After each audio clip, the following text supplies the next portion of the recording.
Hello everybody, and welcome to PCS Open MPO Round 1 for the 2025 tournament, visiting the Uveros Disc Golf Park in Vestnes, Norway, with beautiful sunshine and some gusty winds.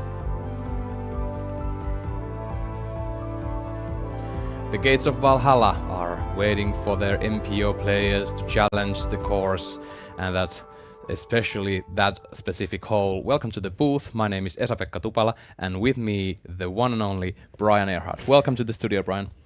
I am so happy to be here. I feel so honored to come over here and call this tournament, and it's a tournament that players get to, yes, compete in, but they also get to find a retreat in. I mean, you're playing amongst the fjords. You're looking out and seeing mountains in the background.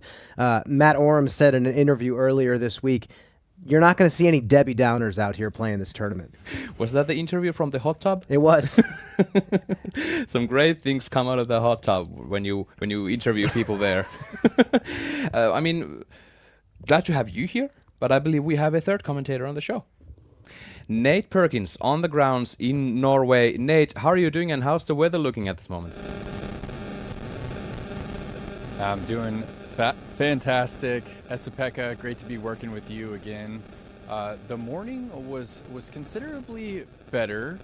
We just endured about an hour's worth of downpour and people were kind of scrambling for their umbrellas, but at the moment, no rain and it's again somewhat calm.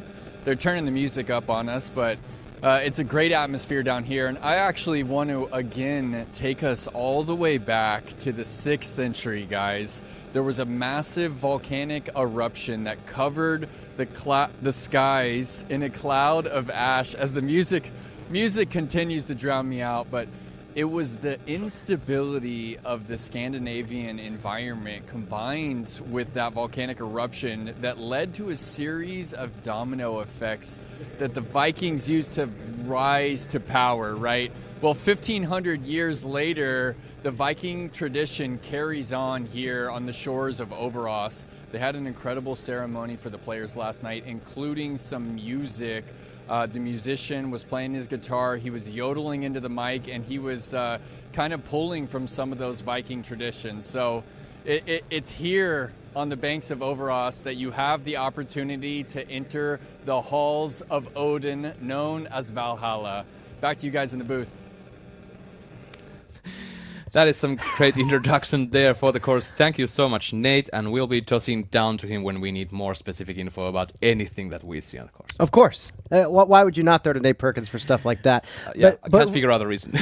but really, the course itself that the players are attacking, yes, it's steeped in all this really cool history, but it's a classic grassroots course. It's almost like a Field of Dreams type deal where someone falls in love, and Sievert in this circumstance is that guy, falls in love, starts building baskets out of tires, and then a decade later, here we are, and the best players in the world are coming to this property to check it out for themselves. That is it, and just like Nate mentioned there, you had some showers during the FPO round, and we hope the rain keeps away, but we are still gonna have some wind for sure. And those clouds are gathering. Everybody knows that the weather can change very rapidly here in Norway. Well, Hold My Bag is back once again with the DGPT Europe, and for this PCS Open 2025, they asked me to do some picking for this tournament. Let's check out some of them. I feel like the Robinson brothers. I really felt something when I saw their names on the list, and I feel like this course is a thrower's course. I'm gonna agree with Ricky. I believe that's what he said in his video when practicing the course. And those guys can throw. They really can, and I'll be loving to see Ezra making those highs on this very season. And with them, Aaron Gossage. I really like his opinions on the course that I saw, and I really like his game style here. Bradley Williams, I love him as a player very, very much, and I believe he did okay here for to be a tier 4 player. I'm really surprised that he's actually not a tier 3 or even tier 2 player. And of course, Yuli Bari. He's solid here. He's a great pick from the tier 5. I would pick him any day. Remember, folks, that Hold My Bag is a disc golf fantasy game. If you've never heard of it, you can scan the QR code on your screen for more information. You can win up to $1,000 for top prize, and there is $10 entry, and the top 150 get paid. So play now at holdmybackdg.com. That is holdmybackdg.com. We are playing the Disc Golf Pro Tour Europe, as stated, and here you can see the point standings and the current conditions on the leaderboard. Nestori Tuhkanen leading the field with almost 50 points over Daniel Davidson. Lauri Lehtinen a bit behind him. And then we have the first non-Finnish player on the MPO field, Dennis Augustsson, the former European champion. Very great lefty player. You must know the guy. Oh, I am rooting for Dennis every single weekend. There's not many lefties that we get to root for anymore, but any time we get a chance to have one up towards the top, it's always a special thing to see the lefties have to go up against a field that doesn't throw like them. So huge shout out to Dennis. Fantastic player. And I mean, on the fifth place, we saw Eetu Tuominen, and we are going to mention him more in this show to come. And then we have the current DGPT World standings.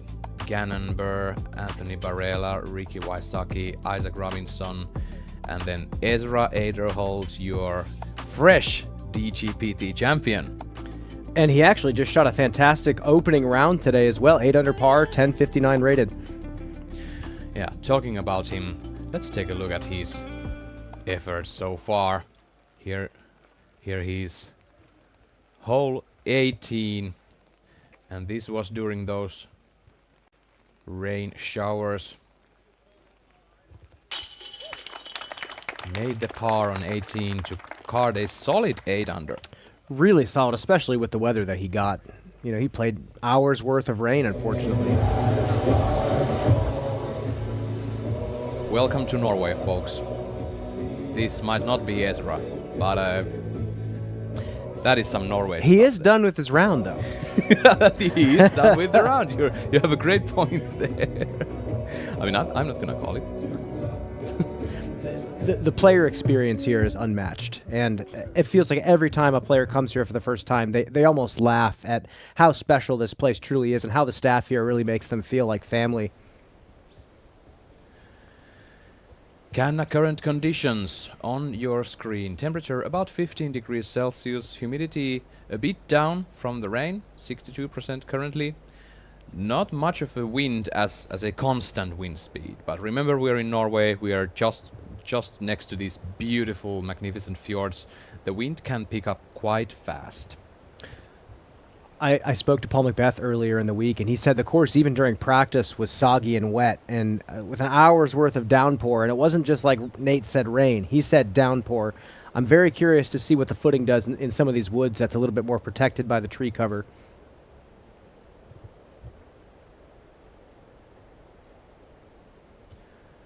There are two things that people usually do when they go into this competition to compete. At least, yeah, they practice, but then they go fishing, and then they go hiking on the fjords. Those are some great views we get on the social media side. See all those beautiful landscapes from the mountains, and then those hopefully big catches they get. Yeah, well, there's players going out on safaris to go have eagles come land on them, and yeah, just a beautiful, beautiful place in this world.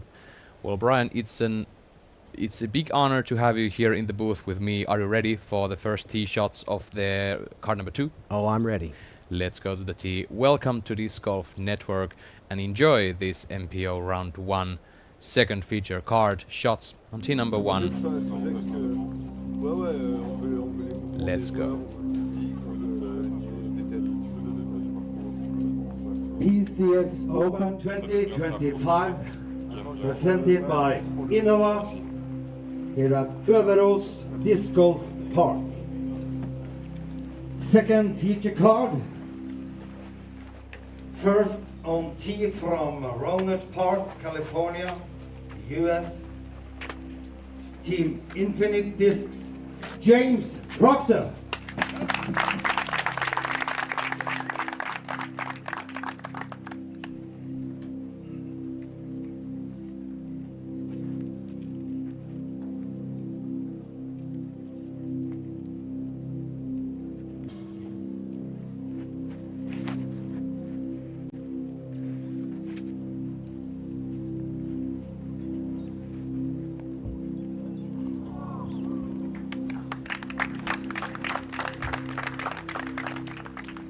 from Mesa, Arizona, US, Team Discraft. Welcome to Team AB, Anthony Barella.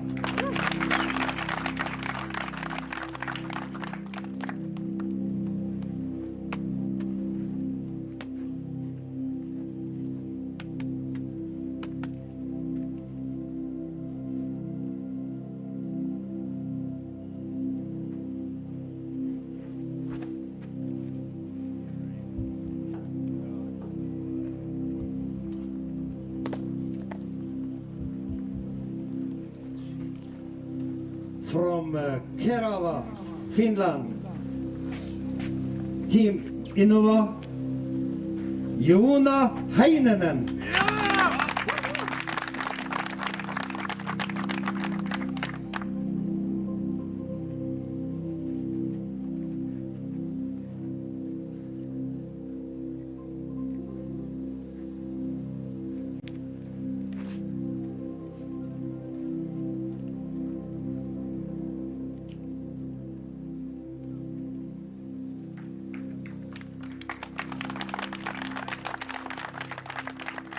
From Lawrenceville, Georgia, US and Team Latitude 64. For the first time in Norway, Isaac Robinson.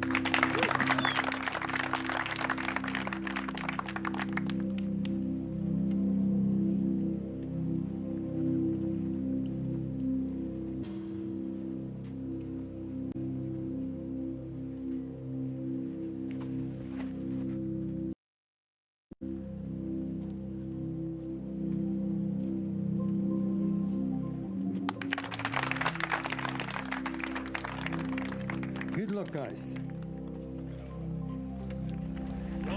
I mean, when I was doing my hold my back picks, I wasn't counting on beginner's luck, so to say, but still this is the first time Isaac Robinson is visiting Norway.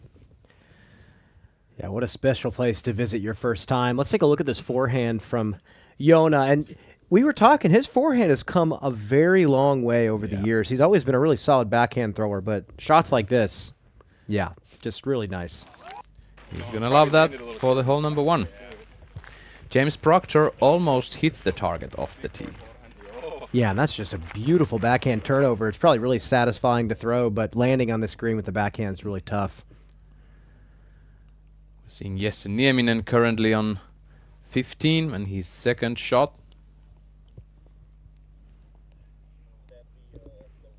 Solid. Let's take a flashback to 2022. Some previous material of these tournaments. Man, this tournament, this year for European disc golf was unbelievable. We had the battle between Paul and Ricky, or Paul and Eagle at the European Open. We had this battle between Jakob, Barsby almost throwing this one in. Had the whole crowd just losing their minds. It was a beautiful upshot. But also, this was a chance for Jakob to start shining as a player, and Barsby, you could see, was boosting him up to the rest of the crowd as this player to watch out for. Unfortunately, hits the out of bounds on 18 with his upshot, and here's Barsby now. And hits the tractor. We all know the roar that came out of this. We've all heard it. He's one of those guys that when he's on fire, it is magnetic to watch. It is so exciting to watch Greg Barsby when he's right in the pocket. Year after that, this guy right here, Paul Macbeth, came and showed us something very special. It felt like the course was designed for him. It felt like Paul came out, did exactly what every hole asked of him, perfection. And now something to note, 29 under par was his total score. I would say the course this year is playing a couple strokes more difficult. A couple of easier par 3s are no longer on the course. Sure. So I'm very interested to see what the players are doing right now. A few of those old par 3s have been pushed back. Yes. So they're even narrower and even longer. So challenging the players all around. Here's Barella. Not able to pick up the par. That was about 9 meters uphill, very difficult, even though there was no wind at the moment. And that's the classic miss on this hole, is yanking the forehand even just a tiny bit to the left, then you hit that steep slope, you pretty easily rolling out of bounds left.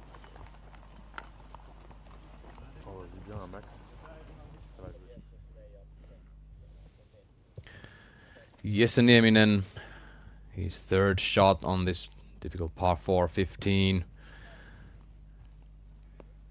Yeah, that's nice and easy. That's exactly where you want to be on the approach.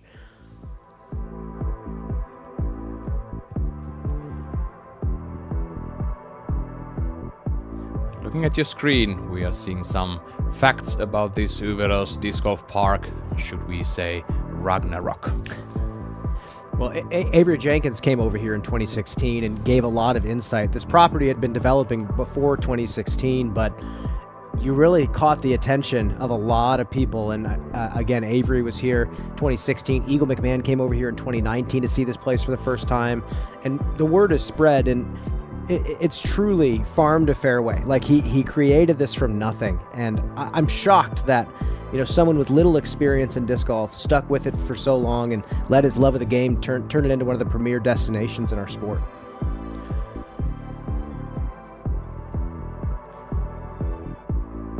Well, folks, the action is actually just starting here in Uveros. We still have one more MPO card to leave, tee number 1, and after that every single player in this tournament is either done with their round 1 or is gonna start their round. And we are gonna have a small little break here on the DGN. Don't go anywhere and we'll be right back.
The PCS Open is presented by Innova, the choice of champions.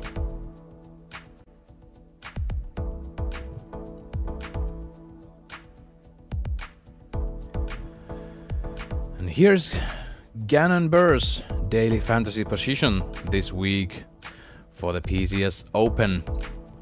3.5 is the placement offer for him. And to participate in regulated sports wagering on DGPT events, I must say that you should head over to nxtbets.com nxtbets.com/playdgpt. nxtbets.com/playdgpt to make your game a bit more lively. Heinonen, T of 2, choosing the backhand. Yeah, trying not to go over the wall, maybe even hit the wall and then just stay there. That's the plan for many players here.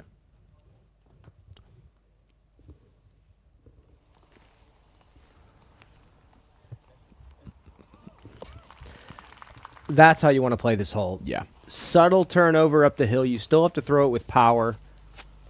This is a little bit different basket placement.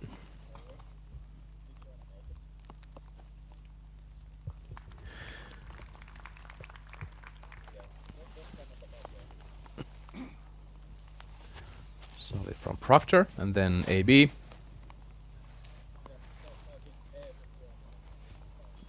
It's just got to sit down, not catch edge. That's one way to play the stone wall. Yeah, maybe you can catch edge, I guess. Nice shot. I can remember when we talked about that AB was the very super young gun still I mean, he's been on the tours for ages, it feels like, but he's still like categorized as one of those younger players. But one young gun that made some history last weekend was Eetu Tuominen. He grabbed the European Junior Disc Golf Championship, and he is still the only European player left to tee off on tee number 1 with some more minor names like Paul Macbeth and Calvin Heimberg and Gannon Burr. So that's an amazing grouping Eetu is having for his tee number 1. Well, whenever the U.S. players come over here and we start, broadcasting these tournaments on DGN, it seems like we always hear Eetu Tuominen's name brought up at least one time, whether it's a highlight, whether it's a decent score he puts up one day. This is a juniors player. And what is it about these junior players here in Finland? It seems like they're all over the place with just outrageous talent. It seems like they just love this sport, Brian, and they love to go into the woods with their friends and challenge themselves. And this is golf, like disc golf, like ball golf, and should we just take golf? It is basically just a puzzle game. You have a problem in front of you, and you have to solve the problem, and then it just goes away, and you have another problem. And that is something that I figure that the Finns are adapted to greatly, because they love problem solving, but they don't love to be like out loud with their problem solving on it. They just be silent and just solve the problem and move forward. And these silent killers, man. These young guns from Europe, you talked about FPO with Joona Terävä in the morning, and the FPO has some young guns there. But Eetu Tuominen, we've been seeing him for a couple of seasons now, here and there. But last weekend, he finally took a big victory, and he's ready to challenge this course.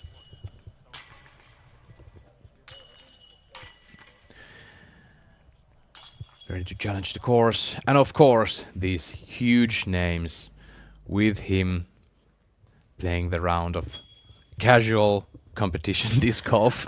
I wish only players knew a little bit of how much Paul Macbeth deals with from a week-to-week basis, how many phone calls he has to be on, how much business he has to do nowadays.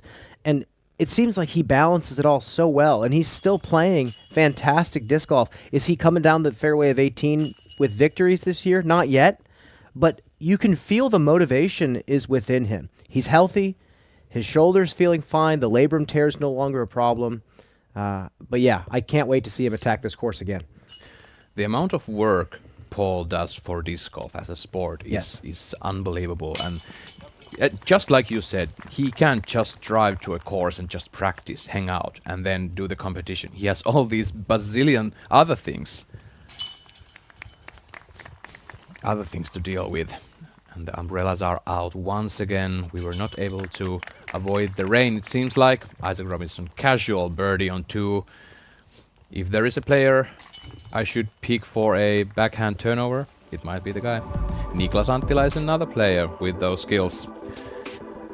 Scoreboard at the moment, Adam Hammes challenging the other players, and he's currently 9 down, holding solo first place through 17 holes. He's got one more hole to play. Just a short break on the network before the first feature card tees off. We'll see you soon. The Innova Rolo. The disc made for rolling. 4.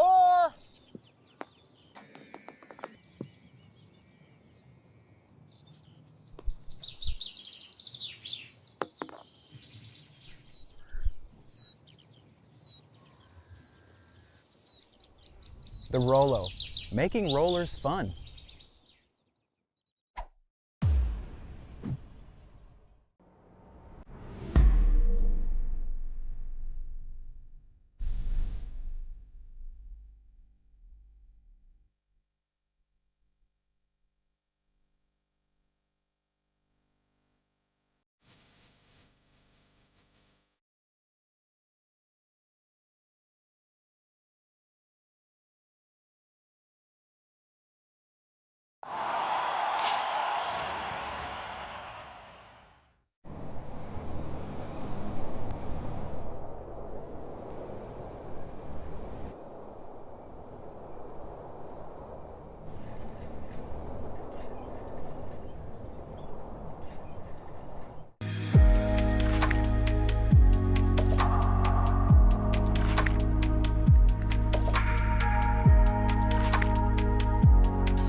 There's a place where the game meets the extraordinary. Eagles Crossing Disc Golf, a realm of lush fairways and peaceful woods, where every hole offers a new chapter in your adventure. Explore this one-of-a-kind disc golf property that boasts not one, but 2 championship-level courses. Eagles Crossing is where your perfect round begins. Book your tee time online at eaglescrossingdiscgolf.com. We are here. We are one. We will fight. We will fall. We will prevail. From the fjords of Norway to the shores of Spain, from the fire of Iceland to the hope of Ukraine, 30 countries, one voice. Go Europe!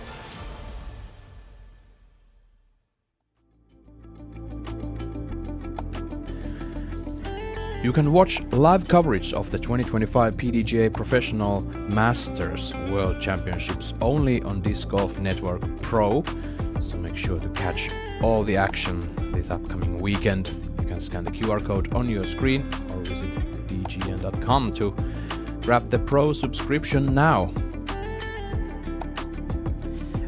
I highly recommend watching some Masters Disc Golf. You get to see a completely different style of play, but then also some guys, Joe Revere, Paul Oman, Brad Schick, Dutch Napier. These are just legends of the sport in general. Anthony Barella, tee of 3. This is just a monster of a par 3, 403 feet down the tunnel, OB down the right side. Yeah, one of the holes that was pushed back about 10 to 15 meters, about 40 feet, I believe.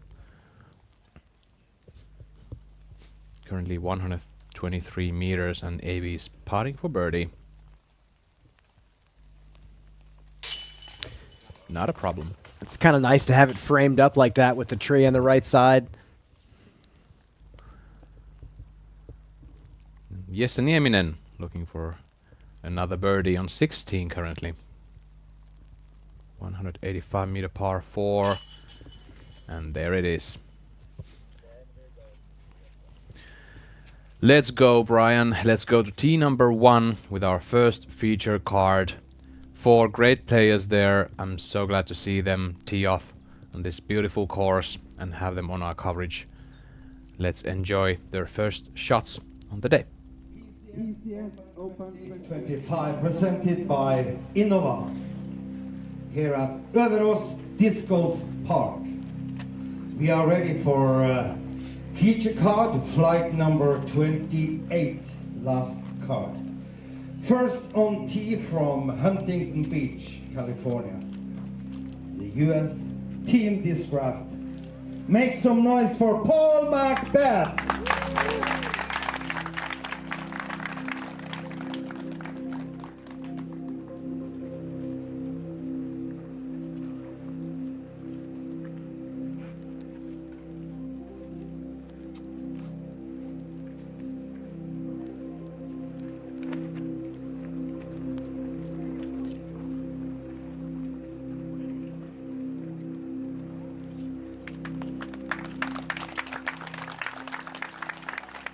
From Safety Harbor, Florida, in the US, Team Innova. Clap your hands for Calvin Heimberg.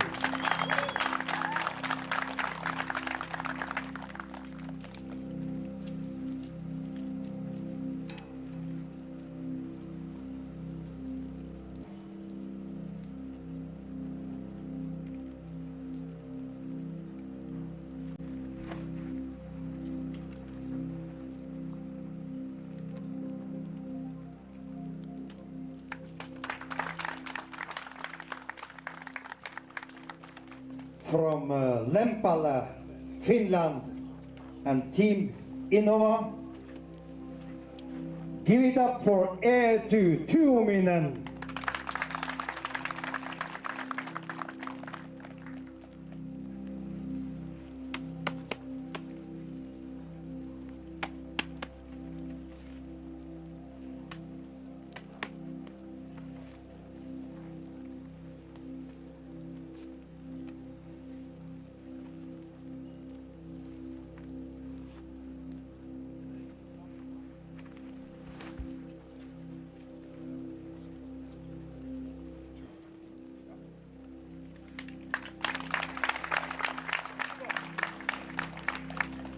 Last on tee from Urbandale, Iowa, US, Team Discmania, Gannon Burr.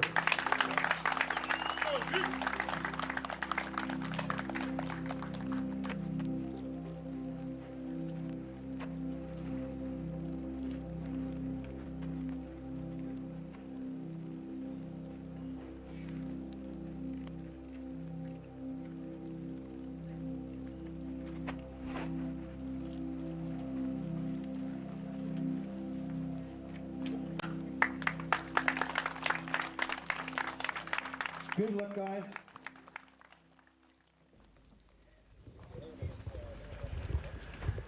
And there they are.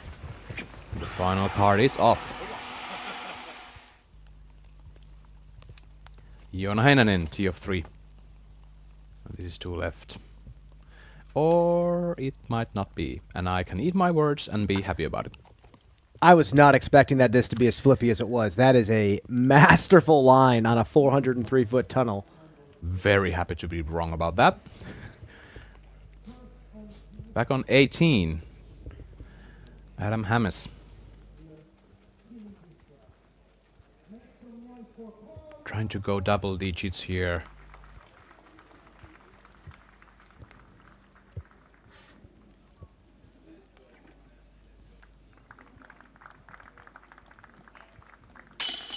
He's done it. 10 down for the round.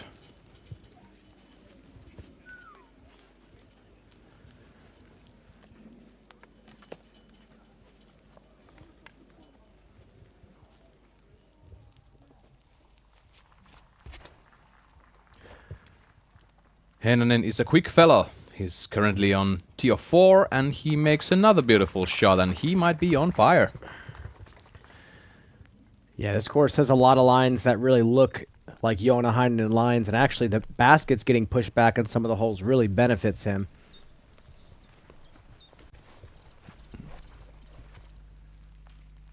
Yeah, too big of a slope. He's not going to run that one, obviously. There's a lot of greens out here where you can pretty safely run an aggressive putt, but this is certainly not one of them. Not much wind here.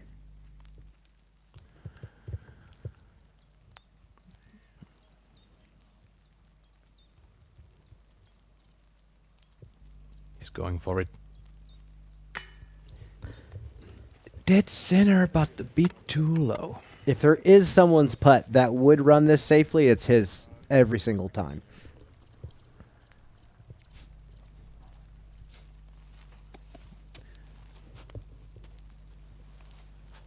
The putt was kind of a problematic thing for Calvin a couple of years back here too. He was fighting for the trophy, but he just couldn't get the disc into the basket on the green, and Anthony Barella has no problems whatsoever of this tee number 4.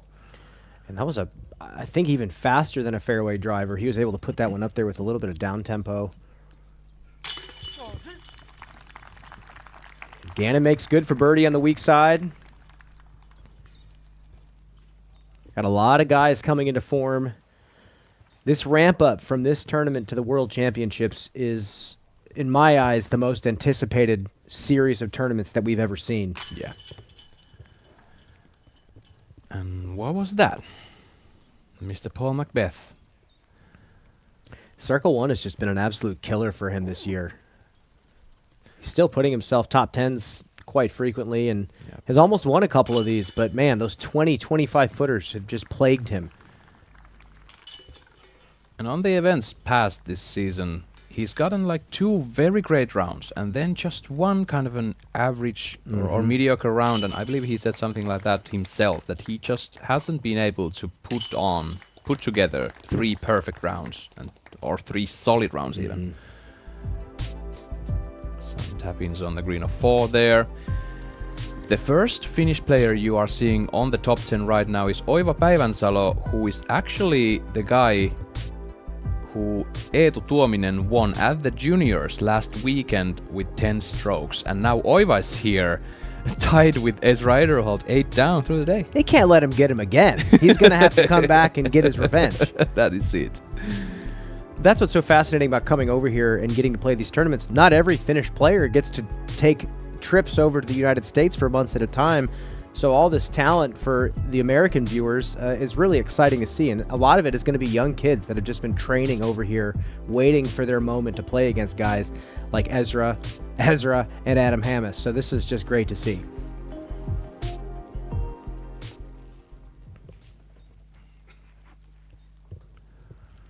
You know, you grow up and you fall in love with the game. You start getting better. You really wonder, can I keep up with a guy like Gannon Berg? Do I have what it takes? Yeah.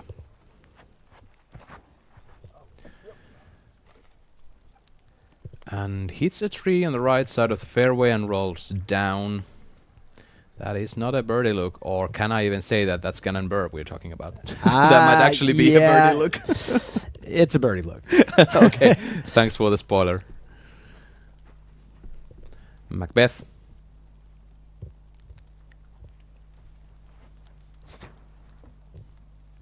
Takes driver. That'd be a 9 speed. I really liked the angle out of his hand. A little bit higher would have gotten him there.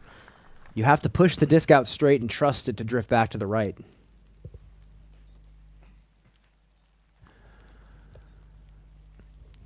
Calvin Heimberg. 104 meters uphill, plays like 115. He's trying to hit the wall, he hits it, and he's there about 6 meters left.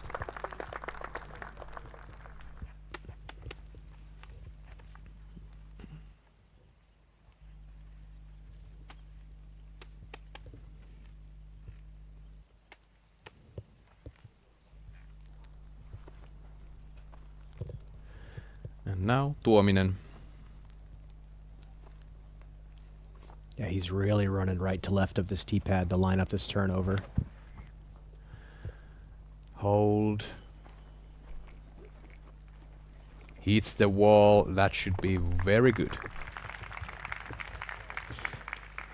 And the out of bounds line, as you could maybe see a few moments back, the out of bounds line is not on the top of the wall. It's actually like 1 meter off the wall. So there is a safe zone if you hit the wall and like bounce up and stay there. Barella on 5. Just a beauty. Well, a bit long. This hole is deceiving. We'll talk about it a little bit more in just a bit, but landing it in that bullseye is so much harder than it seems. And even to go farther from there, if you land the bullseye, that usually means that you are 8 meters long. Yeah, or 'Cause you're going out of gonna- bounds. Yeah. Yeah, you're gonna go long and on those wood chips. Joona Heinonen throwing a standstill with a semi-stable putter. Wants this to land and stay. Yes. That's how you do it. It is a great speed control hole, but if you're trying to slide it up there, you have to like pretty much hit right at the base of the gap. Yeah.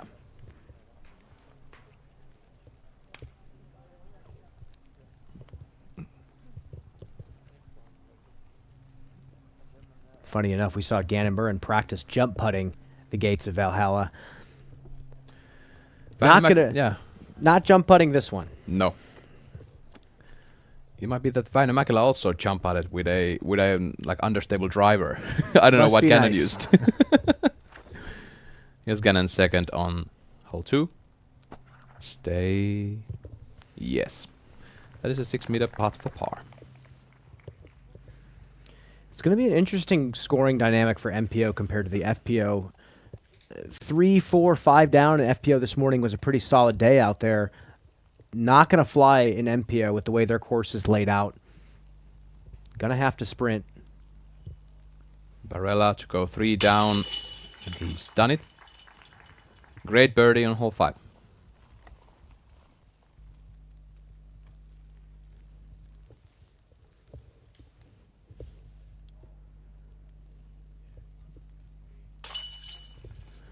And yes, Nieminen cards another birdie.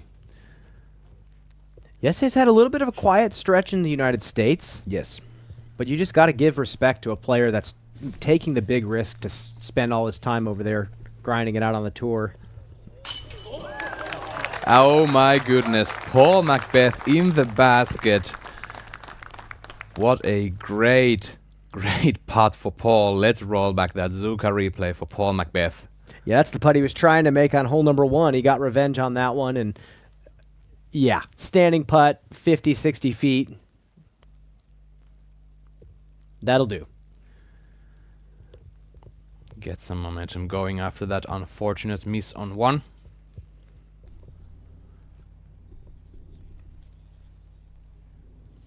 Heimberg for birdie. In.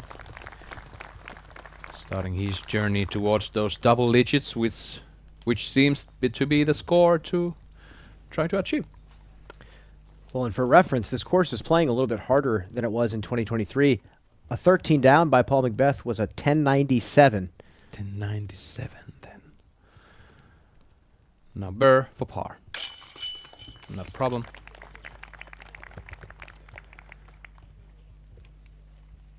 There's still Eetu Tuominen, 3 meters only for Eetu. To make all the first feature card players 1 down through 2 holes. And that is it right there.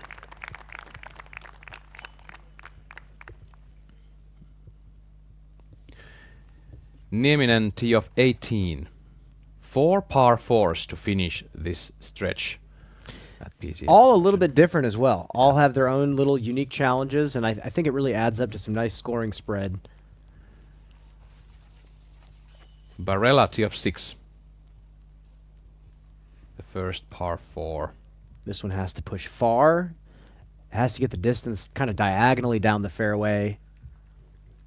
That's okay. You'd want to be a little bit more left to open up the line. The basket curls right.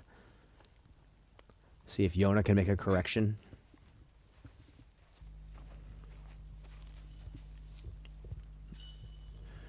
Two huge arms in the second hand, Heinonen being one of them, and of course AB. Joona's pushing this high and wide, challenging the trees. Is that it?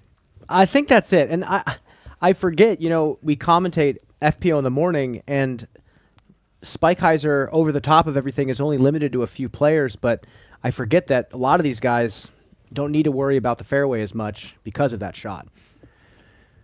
And Nieminen actually playing very conservative golf here. Not going for the green on 18. He knows his score. He's well positioned for the second day. Just take the par and walk out. 7 down is a huge score. Par 3, 123 meters. Is this hole number 3? Let's see it from the drone. Just makes me laugh. We're flying down a really tight, low ceiling, 400 feet, 123 meters. Let's just add some white stake OB down that right side, and let's just pull it in really tight. Let's make sure if they miss early, they better miss on the left side. What I think you're going to see a lot of these guys do is throw something pretty neutral. You're not going to see guys shape something too steep. They'd rather miss on the left side of the basket. And they will rather miss long than miss short. And this is Paul Macbeth's errant mistake, but he stays in bounds. Very low and left. It kind of it might have slipped in from his hand. Yeah, it looks a little bit muddy on that tee pad. Turf is funny. Turf can be the best surface you've ever played on. It can also be the worst surface you've ever played on. And in these conditions, it's kind of inevitable it's going to be slick. Calvin Heimberg. This is more like it. Does it stable up? Oh, it yeah. Kind of does. Yeah, and you see the OB bubbles out a little bit once you get up there. So if you hit the initial gap, they want you to be rewarded.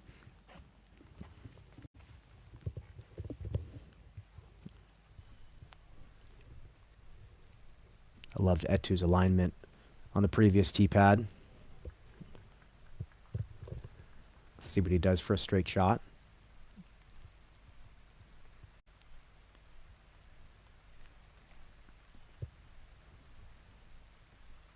Beautiful hyzer flip through the gate. Goes a bit long. And that's the miss you want to make. I'm a Perfect fan. shot. I'm a fan. That was so nice. Gannon Burr. This is a bit tight, but it seems to be getting through. But hits the last Guardians on the right. The last Guardians, they're about 12 meters, I want to say, off the basket. Okay, so this is how far up AB is. Spike flick over the tree line. Bullseye's edge. Yeah, Yeah. just like that. I mean, and that's just basic throw. I mean, such an easy, simple flick. No, it's not, people. Calm down. Joona Heinonen. 208 meters, and that's where he is on the off the tee, Yeah. throwing hyzer. Yeah. And here's Joona now for birdie. Going a bit long with the upshot, but not a problem. In the basket. Left side pocket. Maybe just a tap in. Let's see if our field reporter Nate Perkins can hear us now. He's walking with the first feature card, and it seems to me that the ground is very, very wet, and the tee pads might also have some mud on them. Nate, could you confirm us something about the ground? How's the ground feeling after those rains? Yeah, the ground's definitely saturated. The conditions of the tee pads are definitely degrading over time, but Paul Macbeth's slip right there, he didn't look at his feet, he actually looked at his hand and said, hey, this is the second time the disc just fell right out. So, you know, it's a light drizzle at the moment, and we can't seem to trust the weather radar at all. So I'm imagining that we're going to have a bit more rain throughout the rest of this opening round. Thanks, Perk. And Gannon. Yeah, this is far off the basket. This is like Circle 2's edge even. Yeah, those next Guardians about Circle's edge. For birdie. Too much right. I really like that the tree he hit wasn't removed when they were cutting this fairway out, because it almost kind of tells the player, I want you to throw it Etu Tuominen through. Kind of a little bit more flippy hyzer flip. Push it out to the left and let it drift back. Now Jesse-Nieminen, he's third on 18. Once this close, there is still a putt to make. Not happy with that effort. Macbeth.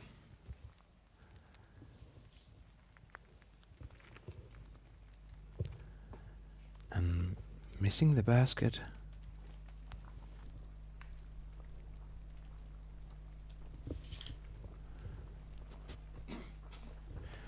Doesn't even hit the target from that distance. That was about 10 meters, I want to say. Yeah, he's still going to be out.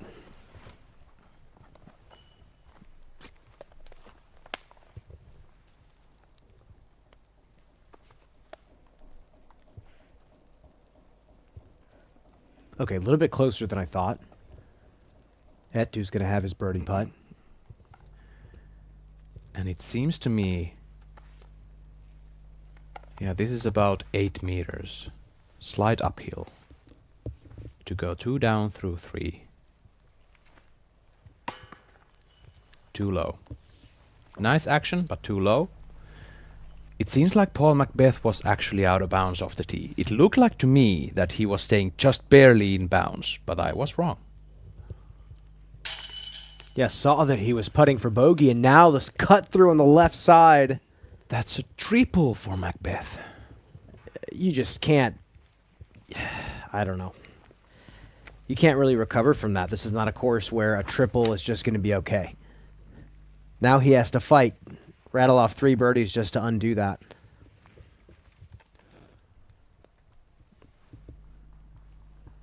Still possible to shoot a great round.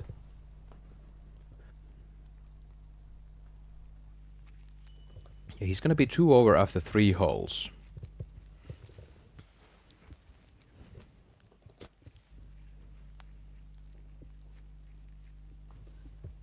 Heimberg lining up a basketball, but then he picks up a disc and makes a great putt on the green of 3. He gets his second birdie for the day and he's 2 down. 4 strokes better than Paul Macbeth. That was an unbelievable action we saw there from Paul. Unfortunate.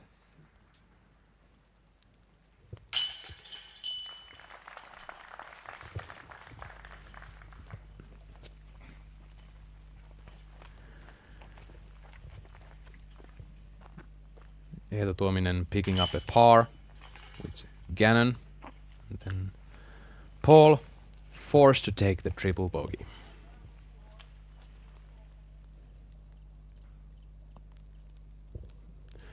And now Nieminen for par. About 6 meters. Barely makes it, Brian, but he's safe. And that is a par for Jesse Nieminen bogey-free round. That's a great Open, Very especially good. the fact that he had to play in a lot of downpouring rain during, while he was playing. And Yeah.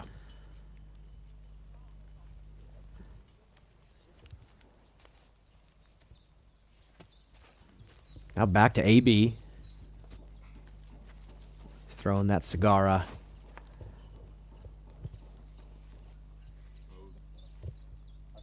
Yep. A lot of players are starting to refer to that fairway driver looking like a mid-range as the AB shot. A lot of people are giving him that respect, and that ability to make that shot happen is tough.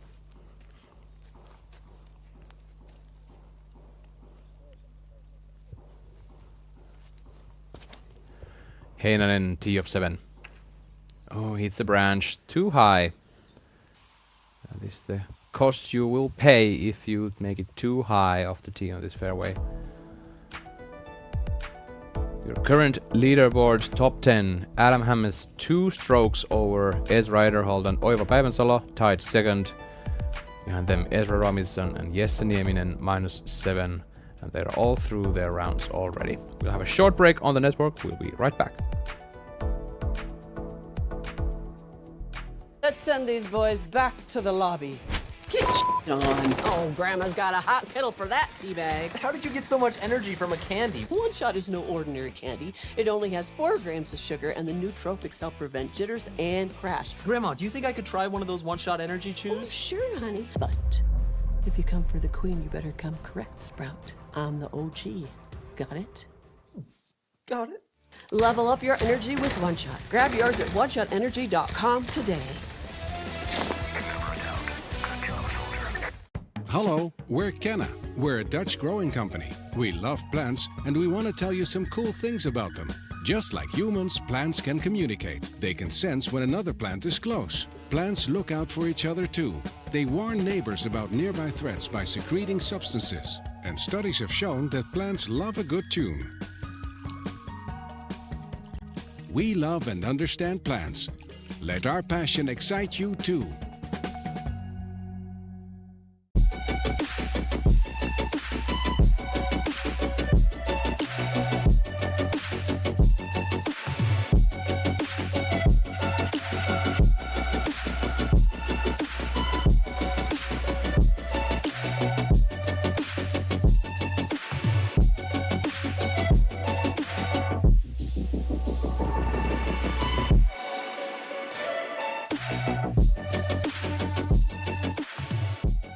does it concern you how much Infinite Discs uses your likeness in their marketing? No, not at all. First off, the Alpaca is an amazing putter. Right. And Alpacas don't miss. Shout out my guy Proctor. And Infinite Discs is a great company. They have like 100,000 discs in stock, so their selection and prices are incredible. So I'm not concerned about being associated with them. I'll tell you what does concern me though. What? The rise of AI. Oh yeah, that's scary stuff. AI is everywhere right now, so it's like so hard to tell it was real. I was not.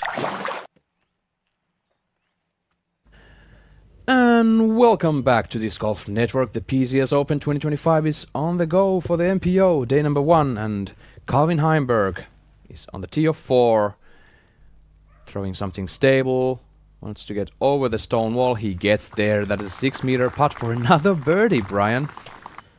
Yeah, this is actually a pretty nice advantage to play in slightly wet conditions where the ground is soft. The challenge of this hole is if you throw something overstable, you risk the skip, and then you find yourself with a death putt. But right now, it's a lot more forgiving. We see Etu going with a mid-range compared to Calvin's fairway.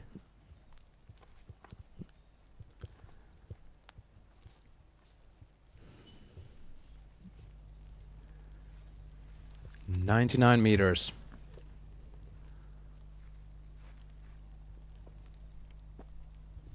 A bit to the left, but that is the mistake you want to make here. You don't want to hit the wall and drop down into the pond. Definitely. If there is a side to miss on, that's the one. He's got a 35-foot tough look with the OB behind.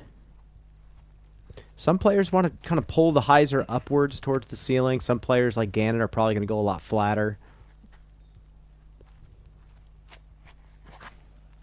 Oh, and big mistake from Gannon Burr, hitting the right side trees. Is he in bounds still? He should be. The out of bounds kind of turns to the right there before those trees. Macbeth.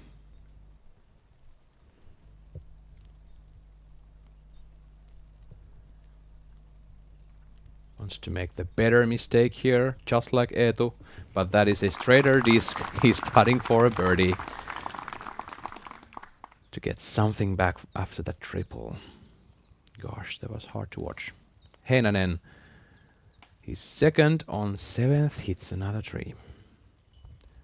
Yeah, that is a scramble town back there.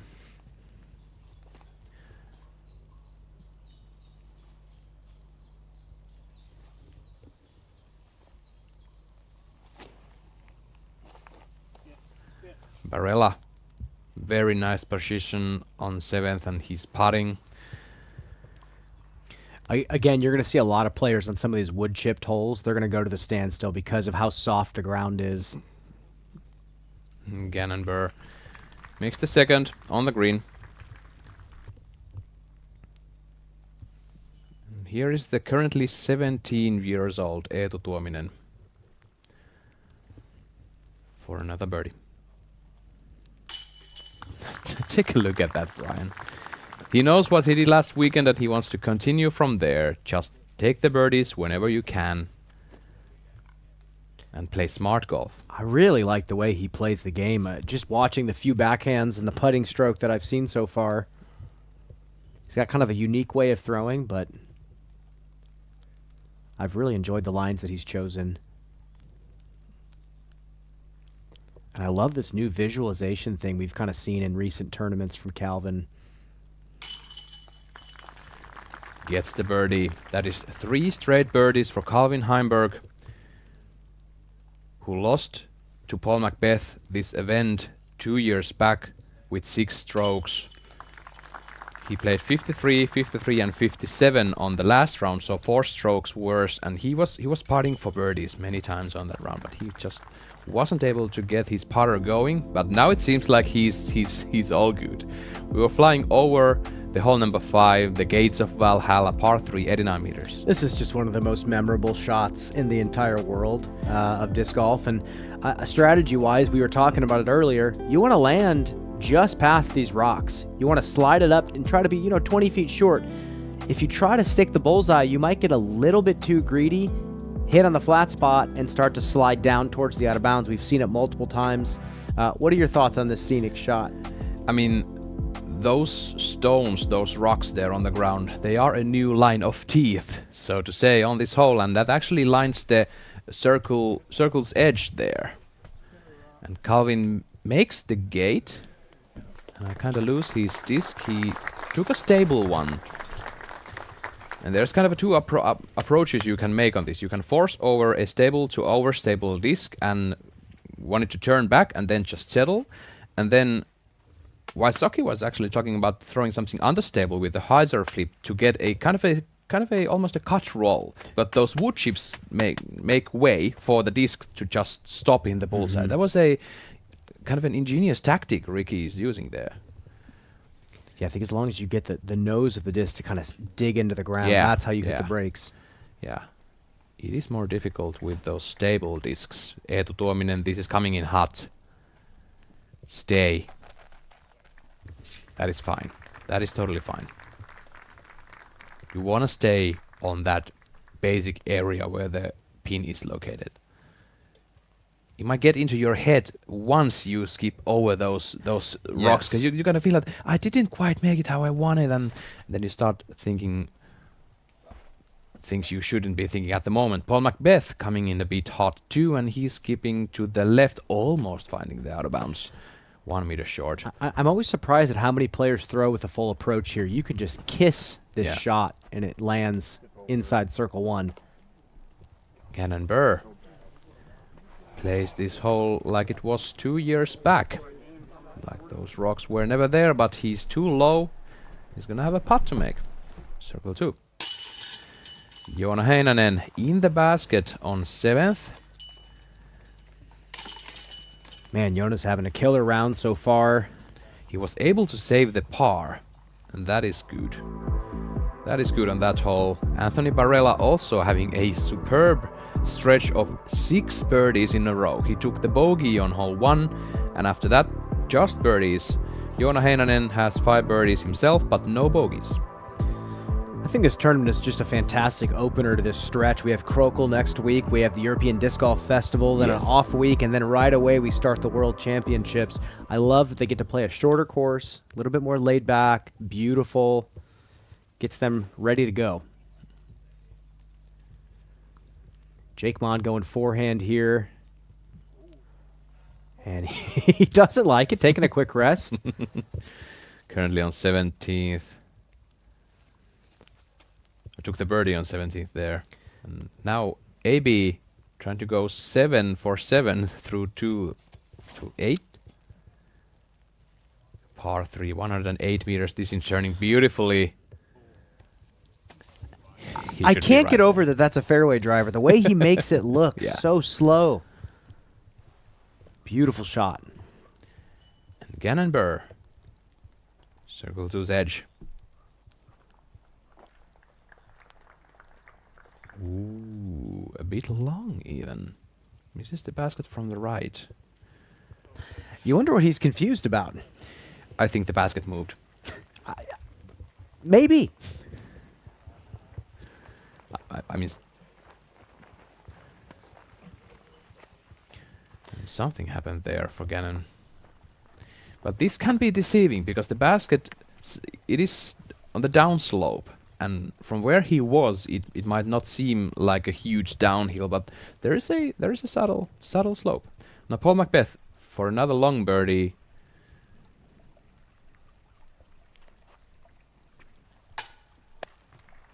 Very good effort, just a bit high. It's been a slow start for a couple of these guys. Perkins, we're seeing some slow starts from Macbeth. Gannon Burr doesn't seem like he's fully crisp right now. Have you heard anything? Any chatter?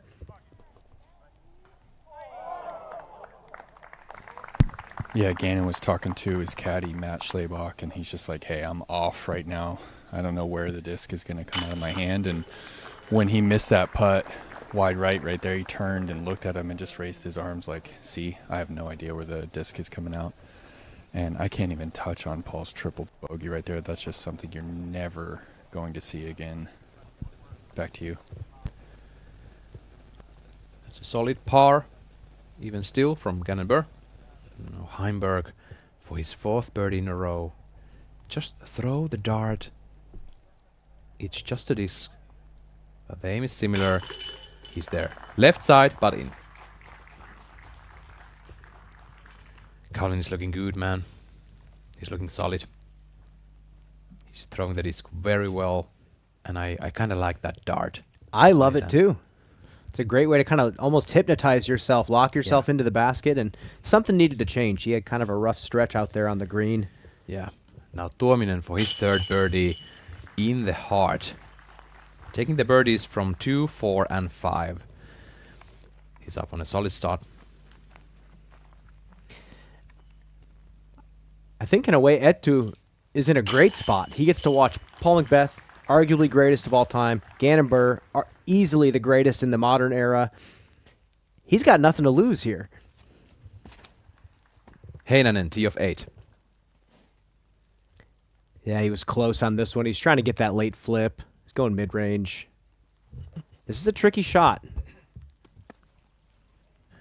He has a long putt for birdie, and now Jake Mon once again on 18. I looked a little uncomfortable on the footing. And that is out of bounds for Jake Mon, who had a bogey-free round up before 18. And here's Joona. I mean, is he running this? He was running it. How? My gosh. Well, it's parked for par. And here is AB now for another birdie.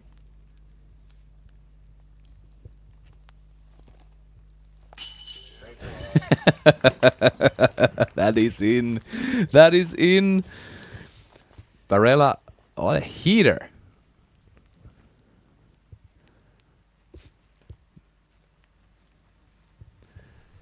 Now Calvin Heimberg, tee of 6.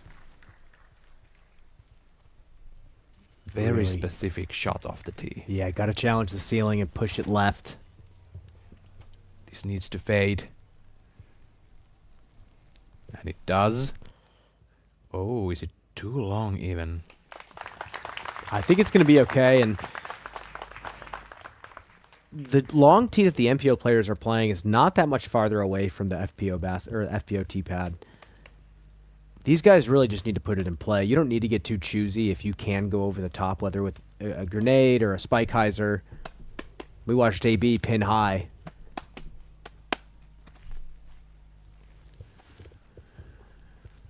Tuominen.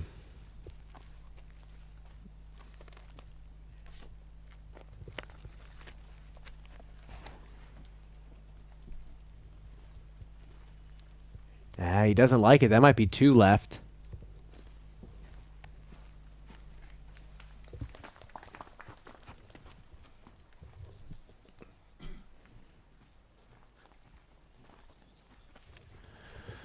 Paul Macbeth.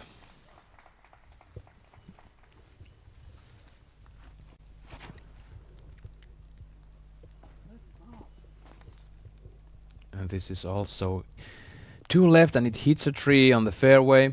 That is usually a par play from there. Gannonberg very fast off the tee. Doesn't quite take any time whatsoever. I mean, this is looking fine. It's 2 left on the fairway. That's, yeah, totally fine.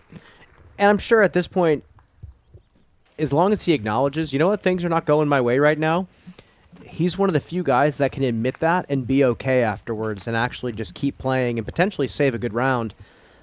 Mindset like that can sometimes kill a player. Love to see the spectators down there on the course, giving those players some cheers. Nate, while you're walking down there on the ground, can you talk to us about kind of the local community here and the club that's kind of built up over time here at Over Us?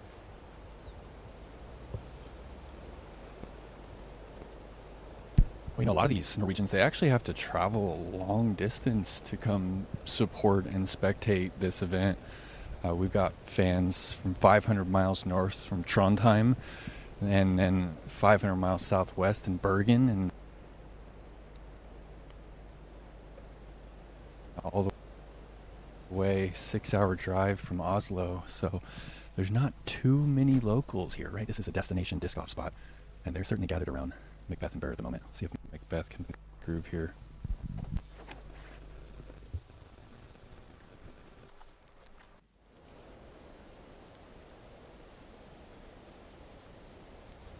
Poor Macbeth going up and over everything on his second. Very surprising to me. Looked like the distance was almost right, but I feel like he got a little bit too much fade. Curious to see what that actually ended up. He might be safe. Yeah, there is a safe zone on the left side of that pond, which is of course out of bounds, being water.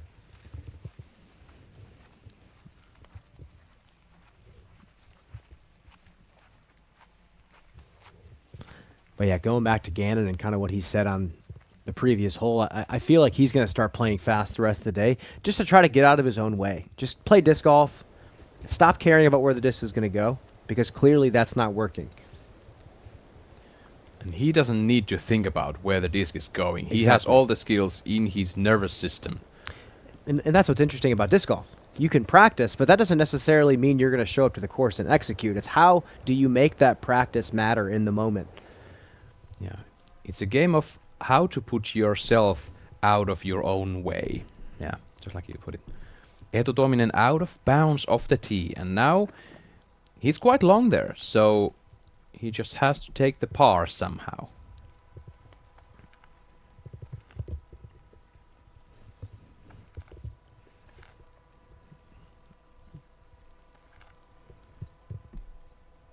Excited to see a sidearm here from Eetu.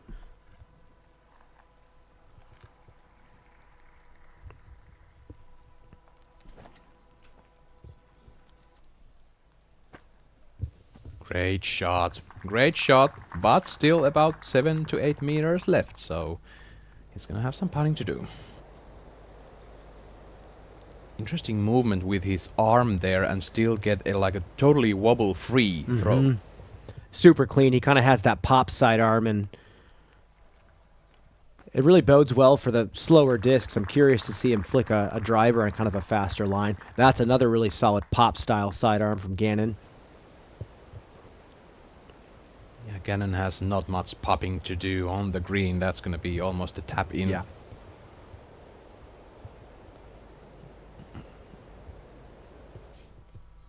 Now Calvin, this is where Calvin is.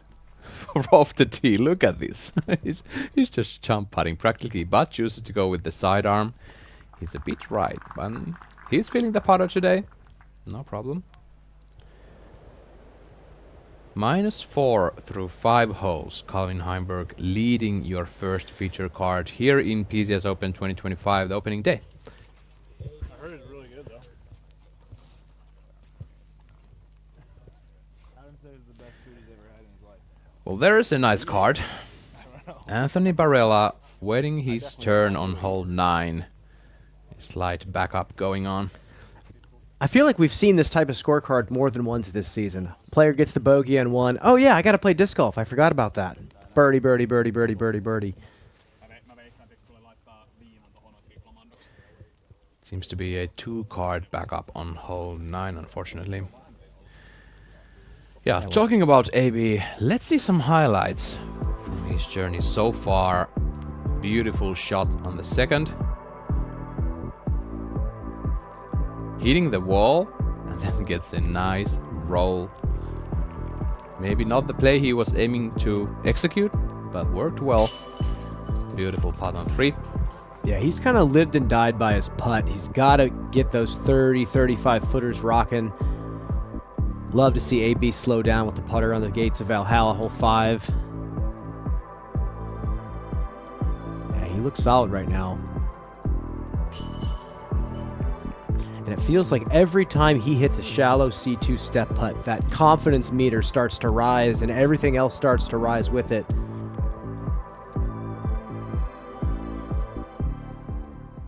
And it does show Paul Macbeth putting for par. So he was in circle 2 before, laid up. He's going to take his 4 and move on.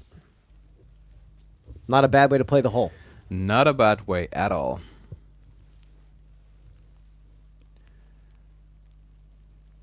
It's gonna be Eetu Tuominen putting for his par. Just about 8 meters away.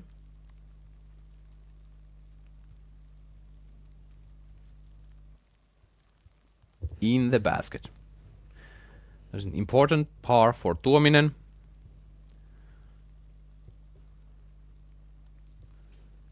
Take the birdies whenever you can and just play solid tactical golf on the other times.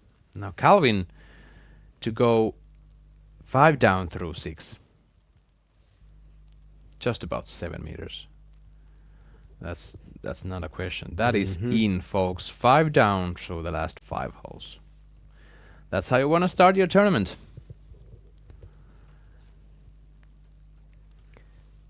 Especially Calvin. He's had those tough times when he just loses like one part of his game, and then it like suddenly starts to feel very weird. Is this the Calvin that was playing in the day prior? But now he's looking very good. Here is the top 10 at the moment. Adam Hammies, wonderful double-digit round, -10. Ezra Aderhold and Oiva Päivänsalo, -8, tied second place, and Ezra Robinson, Jesse Nieminen tied for 4th, -7. Brian, what would you say is the hot round for the tournament as a whole for MPO on this kind of course? Man, in these conditions today, 10 down might be it. We might see a player go, 11, 12 under. Yeah, AB's on a hot streak right now. It's not like all of these holes are walks in the park. He's going to have to earn that score. But maybe a 12 down, I think, would be the hottest round of the day. Calvin Heimberg off the tee of 7. The second par 4 of the course. 170 meters. And the scenic kind of changes here. We're going into the pine woods. Yeah, you start to see some of these mulched, wood-chipped fairways, start to get some insecure footing. Landing zones are so important here. Depth perception is so important here.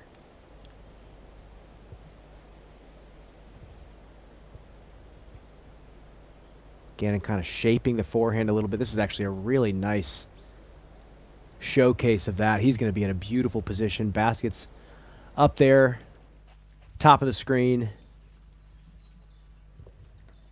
And I like this fairway because it's balanced. There's a reward for throwing the backhand. There's a reward for throwing the forehand, but you have to do both of them well.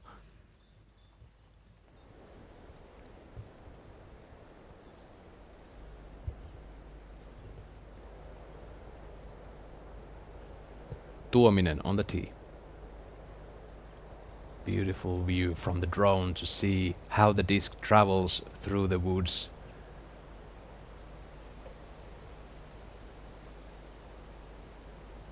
Hits the trees on the right, but he's fine.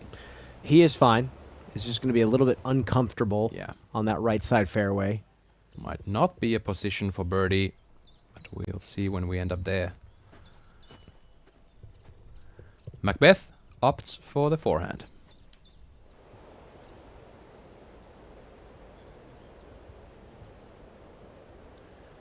I think that has enough drift. It needs to keep pushing forward. That should be fine. Yeah. Should be really fine for Paul Macbeth on the fairway. Is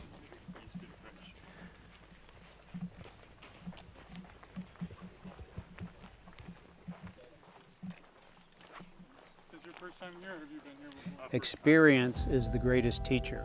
And I'm so blessed after 40 years and 150 so courses, every project I'm still learning. I think when you get down to it, a lot of it is about vision.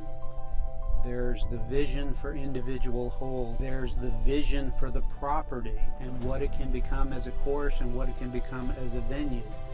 And then there's the vision for what disc golf can become.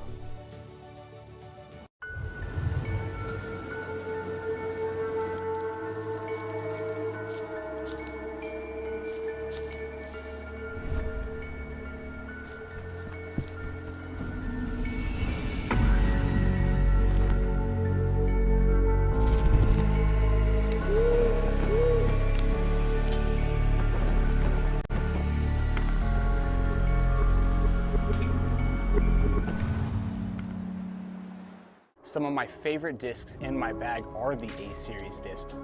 They're the ones I lean on to get close to the basket, and each of them have a consistent grip. So as you cycle through the series, you won't have to change the way that you hold the disc. These are torque-resistant discs that are more stable than the PA series, provide a consistent fade at the end of the flight. The best way to find your flight is to get out and use these discs yourself. Made from the earth, Rhino harnesses the power of plants and the sun to create topical performance products that are good for us and our earth.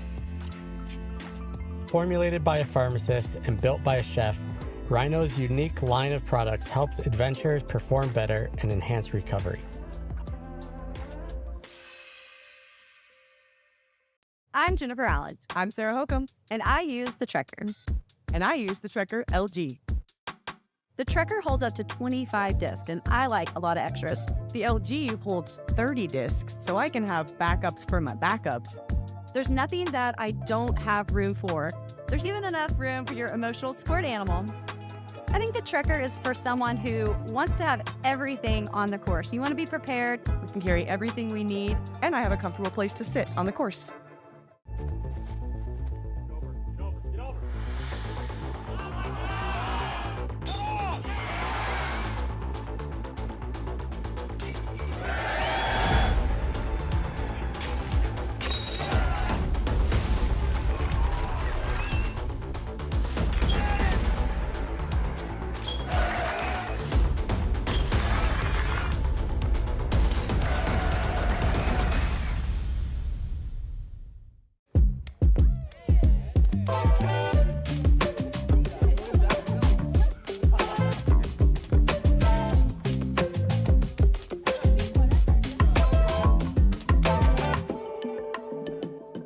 The Chalker from Innova, your 2-in-1 chalk bag and mini marker. It's a chalk clay hybrid sports sack and PDGA legal mini.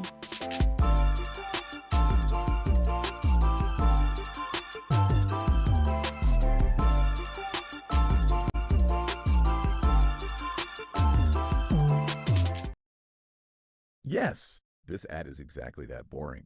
Luckily, our backpacks are much cooler than this video, and you can also use the promo code to get the bag at a great price on our website, puredisc.net. Same-day shipping and worldwide delivery.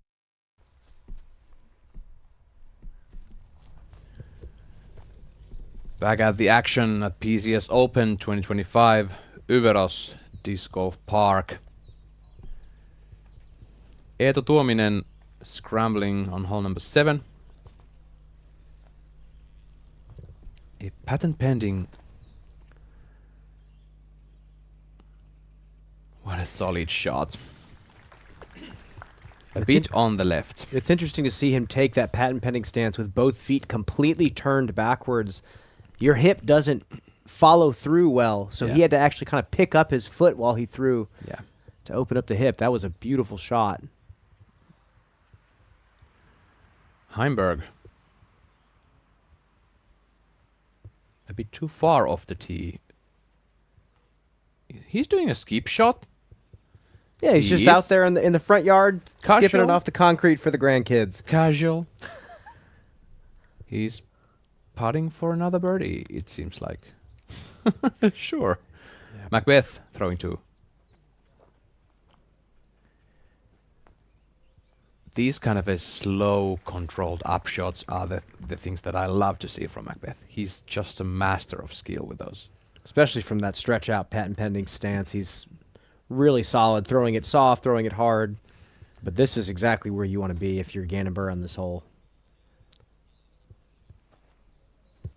Little chop forehand. Yeah. Land it into the bullseye and pick up an easy birdie. And that will be only 3rd birdie for Cannonburst, so to say only 3rd. He's had like 4 pars in a row. Now Heimberg for birdie on 7. He's just dialed. That was a bit high, but it stays in. The dart stays in. That must not be the dart, but the imaginary dart. A little bit high. I've seen multiple discs want to spit out very, very closely.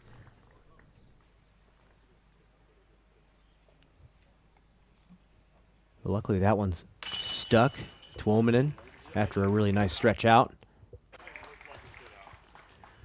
Gets actually through. I was anticipating he was behind those Guardians on the left, but he actually gets through everything. That is a beautiful birdie. He's 4 down through 6. Calvin Heimberg. Well, he took the birdie again, so 6 down through 7, and here are the hottest players on the course right now. Yeah, that's pretty good. And back to Pasila. Well, I think it's something that the players come to expect on the Disc Golf Pro Tour. You can't win a tournament unless you have a stretch like this at least once throughout the tournament. I don't care where you're playing anymore. Again, I still think about 12 down is going to be the hot round of the day, but I am very interested in seeing if these guys can keep up this momentum today. 5 birdies for Joona Heinonen. Calvin Heimberg, 6 birdies already. We're taking the Zeni flyover through hole 8, par 3, 108 meters. Thank you, Zeni, Iver, for everyone for sponsoring this flyover. So the long tee here that the MPO play is just a bit back from the FPO tee. What it changes about the shot is you no longer have room to just push it out and start drifting it right away. They are forced to push it out through the gap straight and then let the disc do the work back to the right. This also takes away that forehand. If you want to throw a flick, you're going to have to put some shape on it, and that's a lot more technical. Yeah, you can push this one straight, but there is a risk to hit some trees and then get an obstructed putt. But if you stay short of those trees, you still have circle's edge putt. Heimberg with a turnover. This is too early, but goes kind of through. Yeah. Circle 2. Yeah, that eagle in his bag is starting to get really flippy. Calvin, if that's too flippy for you, I can take that. Yeah, that is fine. Either of us will be just fine throwing something that flippy. Just give us a call. We'll find you a new one. Gannon Burr, he's going with the sidearm. So I'm curious to see what he's aiming for. I feel like it's tough to hit a bullseye here without getting lucky deep through the tree line. I want to see if he can snap a nice hyzer flip here.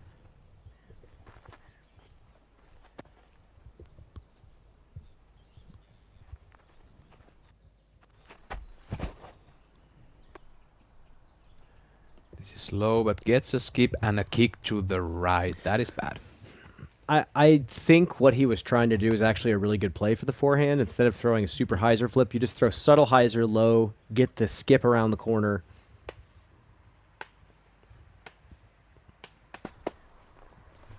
Just feels like this is a bit more of the natural play.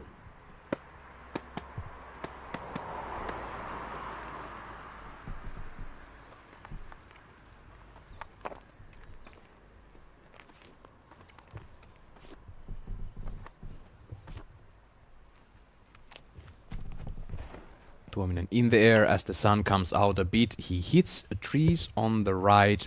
Yeah, he still has a long way to go to save the par once again. Well, if he has a solid stance, he should be able to get to the basket. Macbeth.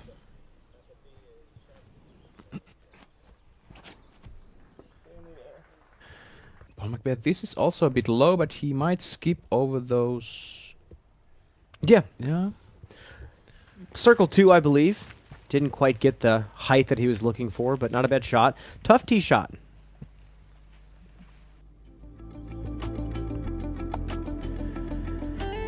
Just reminding you here that the tickets to these Germans Pro practice rounds are available on Eventbrite at Disc Golf Pro Tour events. We're gonna have the Ledgestone Open, LWS Open at Idlewild and Described Great Lakes Open. Many great events to participate beforehand the actual event starts. And I have to say, if you show up to one of these and watch Germ and Yuli play some disc golf, Germ is very susceptible to peer pressure, so if you want to get him to throw something wild, I'm sure just yelling it out is enough. Yeah, Tuominen doesn't have a good stance. Interestingly, he doesn't stretch out for a forehand. He still goes for the backhand. Yeah, that is really interesting, especially because we saw him throw a pretty solid forehand back there on 6. He's still backhand dominant though, and this is bad. Huge mistake for Eetu, and now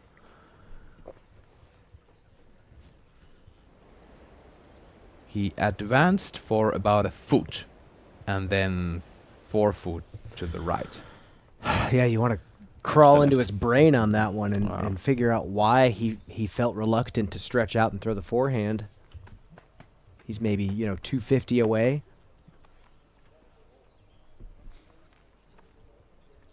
Yeah, so that's gonna be the first bogey for Eetu, at least a bogey.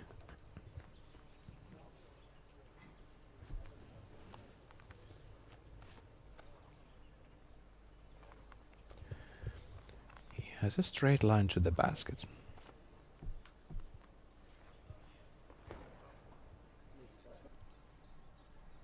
Settle down. Goes way long.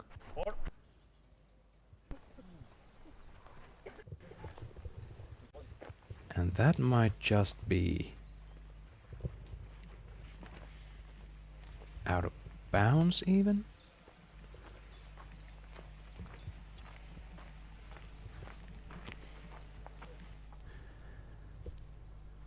Let's toss it down to Nate Perkins. Nate, you're on the field right there. Do you have any more information about Eetu's shot? Is that inbounds or out of bounds?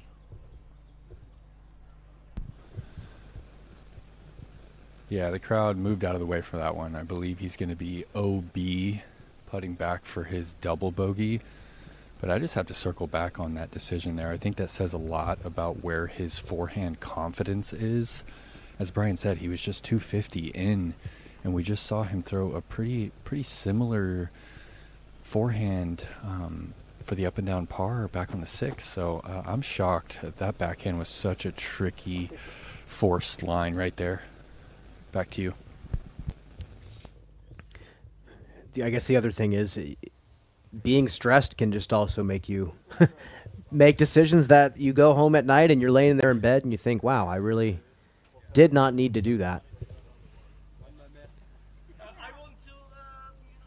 And AB, I believe, waiting on the tee of 9. And this hole, one of the newer holes out there, really rough around the edges.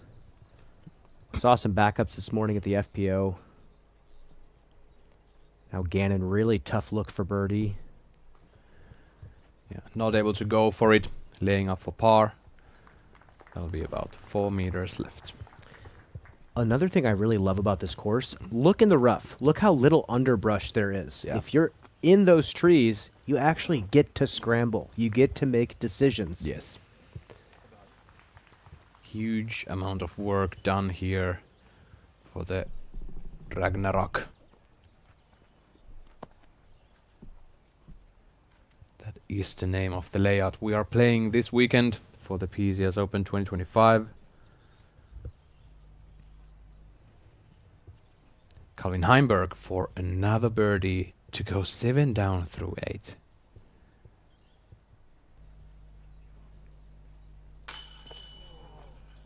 And his first miss in a while.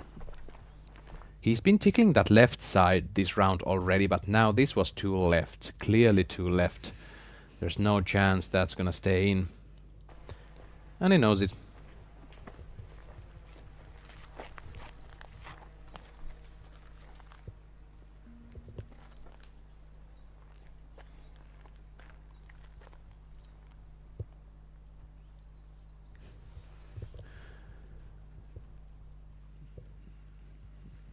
Now, Tuominen coming back for double, yes, so...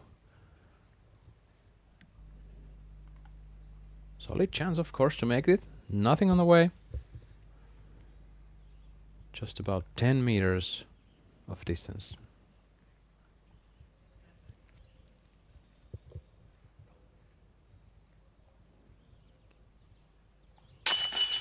He makes it, Brian.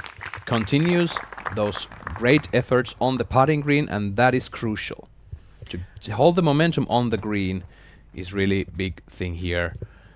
Although this is, for me at least, this is a thrower's course. You have to navigate through these fairways, you have to land the disc correctly, and then just take your pots home. Yeah, it's a stressful course if you're not throwing the disc well. That's it. We're going to have a short break on the network, and we'll be right back with the action from Norway.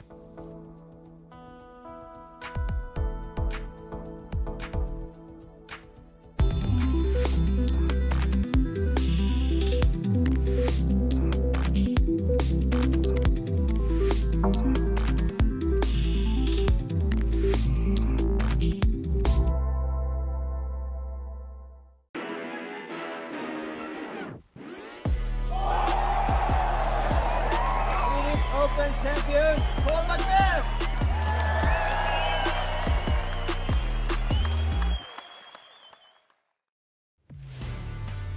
If you design, if you test, if you manufacture, there is only one technology partner you need. TriMet Group is the leading provider of design, engineering, and manufacturing solutions for thousands of companies across North America and Europe. Innovation starts here. TriMetGroup.com.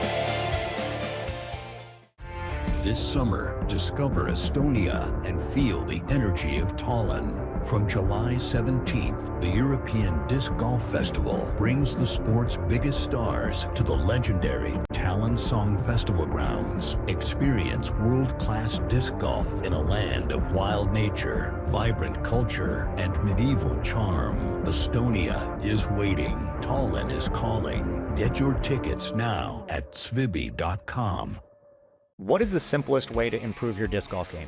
The answer, learn from the very best. Paul Ulibarri, Simon Lazat, Ezra Aderhold, and Holland Hanley. They're not just players, they are your elite coaches guiding you every step of the way. The Power Disc Golf Academy is the premier online disc golf academy with over 150 on-demand lessons that are specifically designed to improve your skills right now.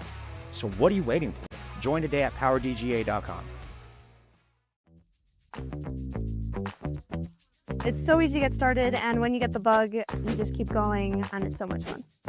Disc golf is a great game to get out, increase your activity level, enjoy the outdoors, and have a great time. It's a really easy sport to get into, so just grab a disc and come out and play. No matter your age or skill, there's a place for you out on the disc golf course. So come on out and throw your best. The discovery of electricity, the first flight, democracy, splitting the atom, computers, modern medicine, space travel, and of course, the Royal Line from Latitude 64.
Legends built it.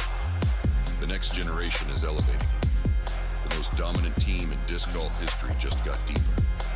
World champions, record breakers, the future of the game. This isn't just competition. It's a legacy in motion. This is the next chapter. Discraft, built for flight.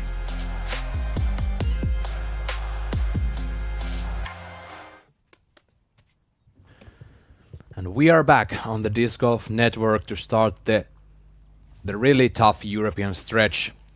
PCS Open 2025 on the way, and so is Anthony Barella on tee of 9, finally getting to throw a huge hyzer. But Brian, could you give me some words? Anthony steps up to the tee here. It's a very rough new par 4.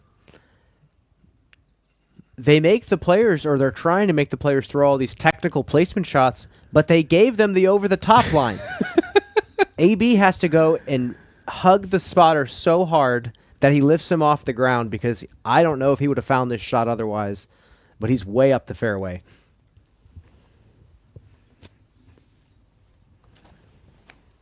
Yeah, see, Isaac's going to try to play the hole the way it's designed, and it's 2 very specific short shots. This is not a long par 4.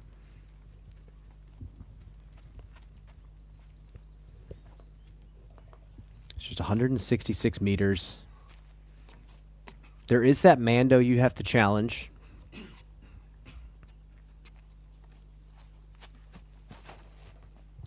Proctor.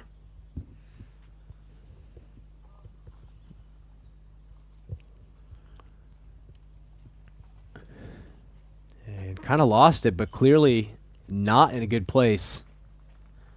Perkins, as we're watching people throw shots on 9, can you kind of talk to us about what you've seen and what you heard from the players about this new hole?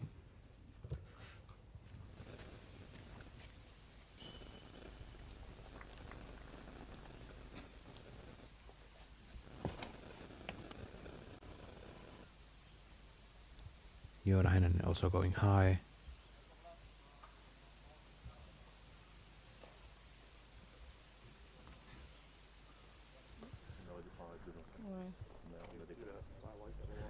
They are gonna be in scramble mode for sure on this fairway number 9.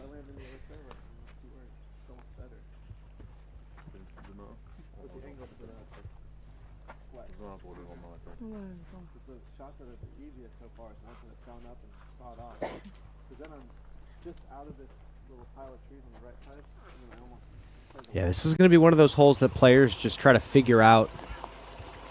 And the way people attack the hole is going to evolve over time, I think. It's very strange. As we watch Yona line up his shot, Perkins, if we have you now, can you kind of talk to us about what the players are riffing on in regards to playing this hole?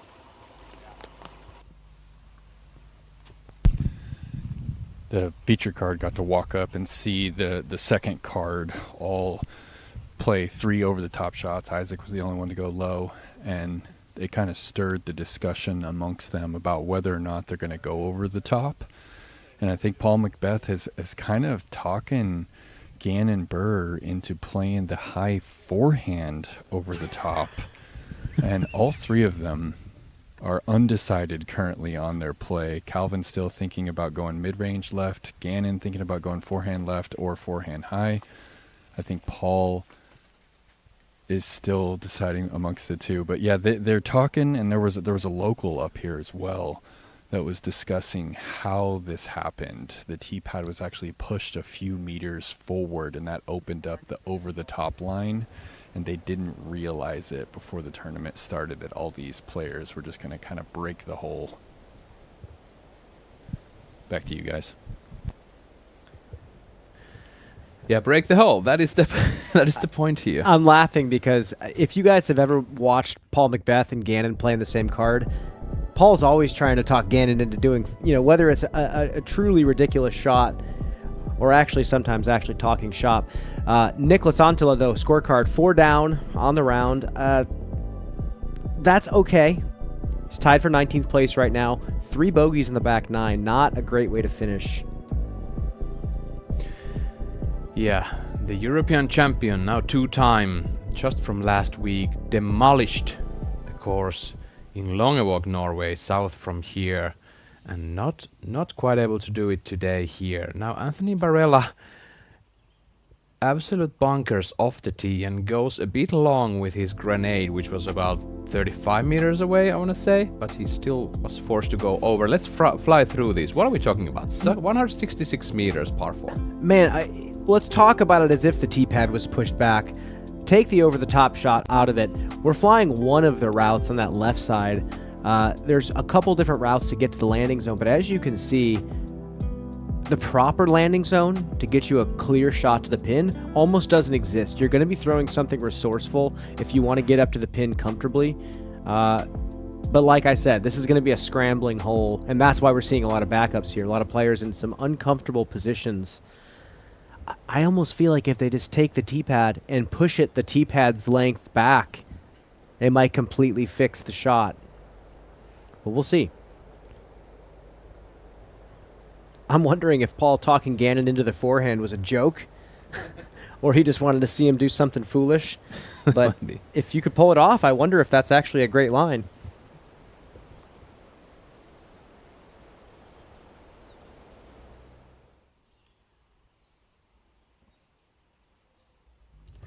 Back with Anthony Barella for birdie. Gets it done. Great job from Anthony.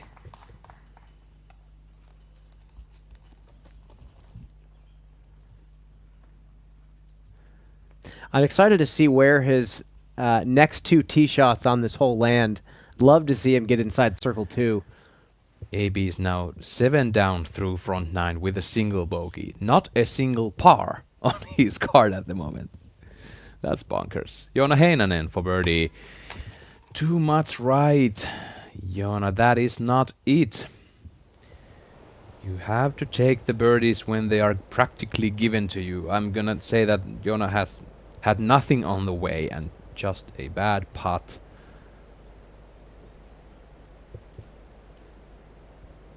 There might not be a possibility here to see kind of a similar shot that we sometimes saw from the tee of 17th at Waco. Like Jared Stoll or the guys going up and over the trees. There might not be way here. You know, if we still had Jake Wolf out here on tour, Jared Stoll was out here, we might see a couple guys try to go huge thumber or tomahawk. But it's a kind of a dying breed. Not too many guys like that out there on tour anymore.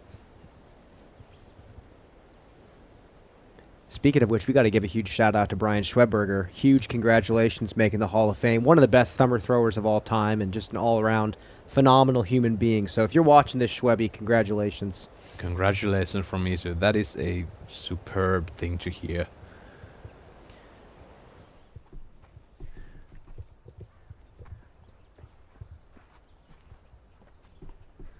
Now, Calvin Heimberg.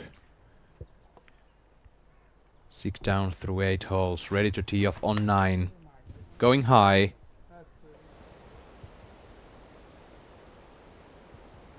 I think that hit a tree right out of his hand, if I'm not mistaken. Well, he didn't hit the fairway, that's for sure. Way left. He is doing it. I would love to see if he pulls this off. I wonder where this goes. How much distance could he gather with the forehand shot? Well, this is a guy with an 1100 RPM forehand. Sounds scary to me.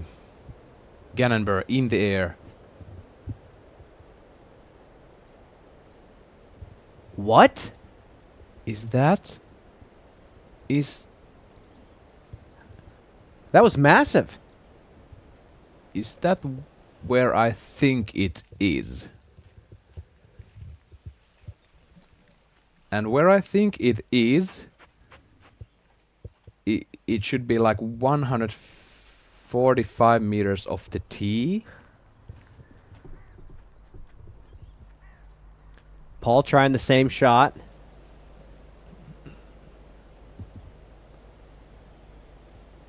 Paul's stalling out. Yeah, oh this no. Is way too high for Paul. Okay, but he's so far up there, he's going to go on a little safari, but I don't think he's in a terrible spot. I mean, this part of the course is very challenging to our signals right now for the cameras, and if Paul Macbeth, and when Paul Macbeth goes for a safari, we are not able to follow him. We, we might see a disc fly up from the woods and end up on the green. We'll see how the signals treat us. Eetu Tuominen, after the unfortunate double on hole 8. Now the tee of 9.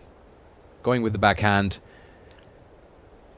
He also hits a tree on the left, but he's kind of on the fairway still. So much scrambling to be done. Now hole 10, 502 feet, 153 meters. Another new hole. Just a tight, claustrophobic par 4.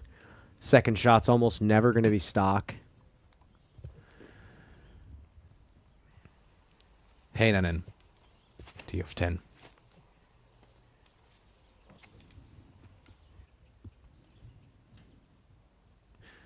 Hits trees on the right. Stays on the fairway. For what I can see.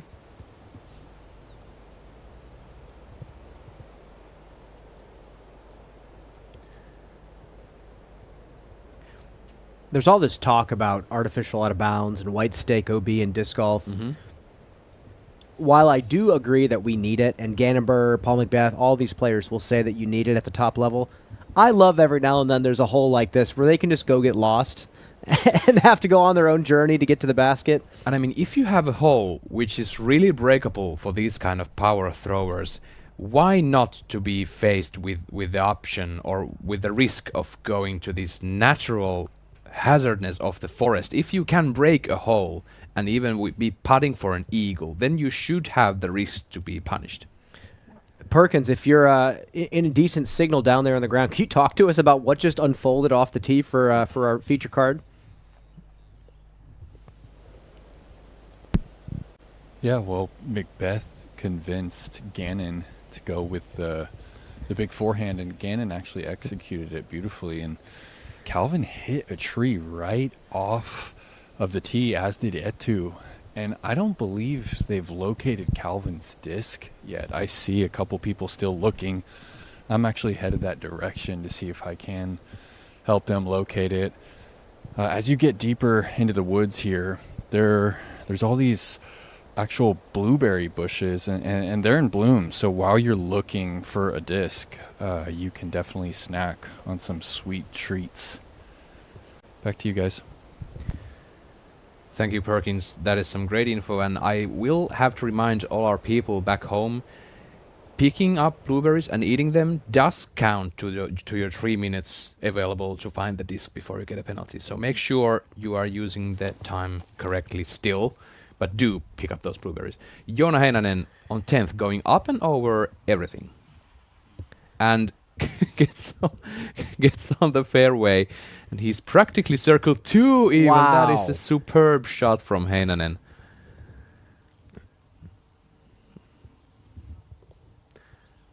And AB now throwing 2. Very tricky shot, hits a tree in the middle. Yeah.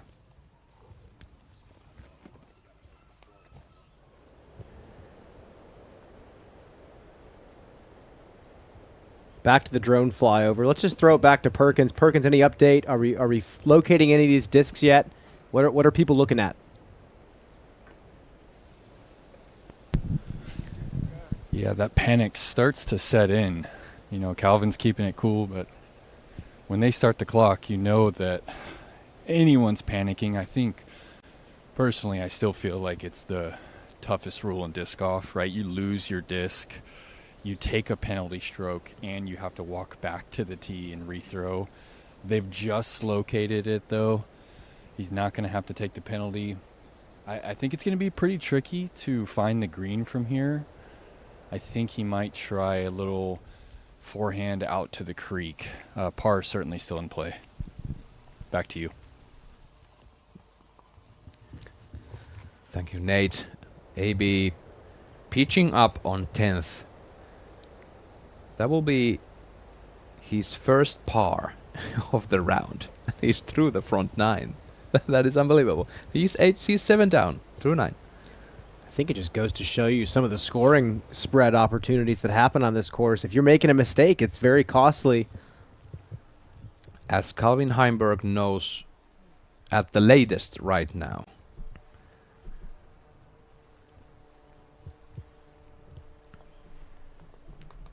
Yeah, man, look at all these sticks and branches on the ground. This is a freshly cut hole.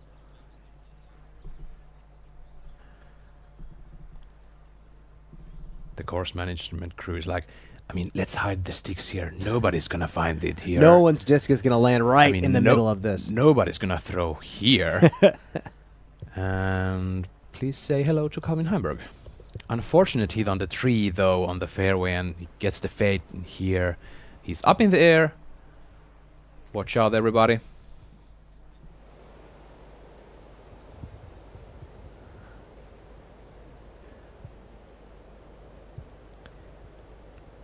As we got the drone flyover again, again, not too many cameras down there at the ground. Nate, give us the update. Where are we? What are players doing down there? Paint us the picture.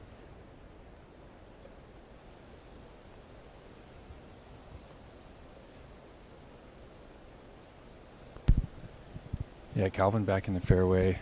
Etu in a good spot. Gannon in a prime position. I don't think you can really ask for a better spot right there.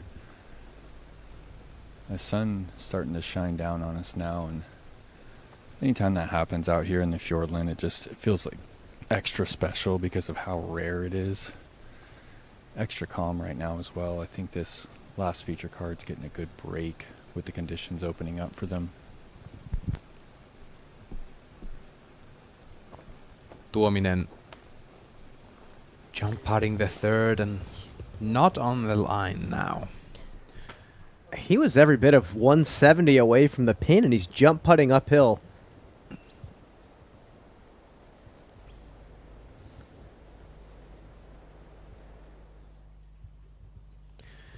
Jonanen for another birdie on 10th, and he gets it done. Left side pocket for Heinonen. Let's roll every single Zuka we can find out of the garage for Joona Heinonen. I mean, this was headed to the left and just toned down, settled in. That's why it pays to have perfect speed. That's a nice putt. And that's why when you're practicing Circle 2, you practice playing basketball on the basket. You practice making sure you can putt on kind of a tricky green and have good speed. Barella for his first par. That's going to be it. Staying 7 down through 10. Joona Heinonen just behind him, getting the birdie, the lone birdie for the second feature card on 10th with that huge birdie putt from 17 meters. That is about 55 feet for all you Americans. James Proctor on the card, -4. Isaac Robinson, -2 at the moment. Very slow start for the tournament for Isaac Robinson. Heinonen on the tee of 11th now.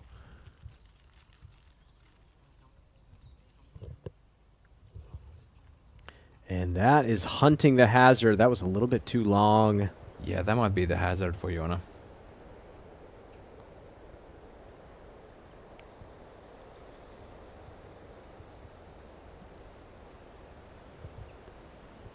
Back to 9. Perkins, back to you, my friend. Take us through it.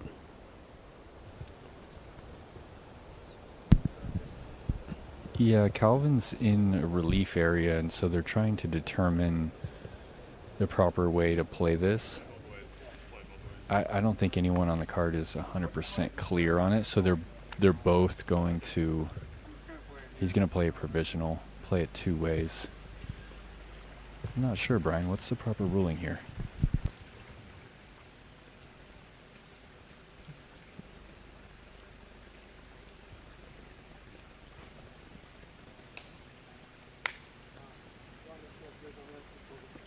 He's first playing it with the line of the basket, taking it back until he's inbounds again, out of that relief zone.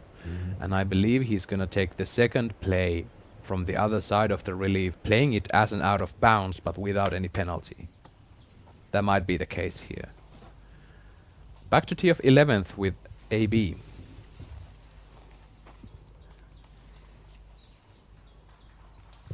361. We saw a little bit of a left to right crosswind this morning. Saw Yona blow his turnover a little bit long.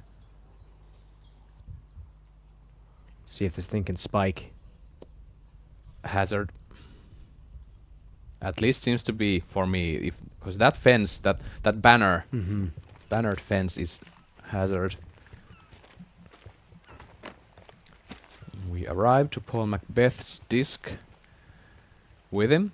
It still might be that there is not a good way for Paul to get to the pin. This hole, in regards to square footage, might be one of the biggest holes that we've ever seen. There's like acres of green space that the players can land if they're going over the top. Yeah. Like I'm thinking about someone trying to throw the backhand and it burns over. Paul's on just a completely different side of the hole that Calvin was.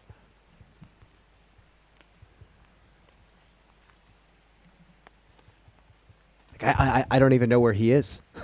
He doesn't know where he is. Is this the same course still? He's looking high. He's going high forehand.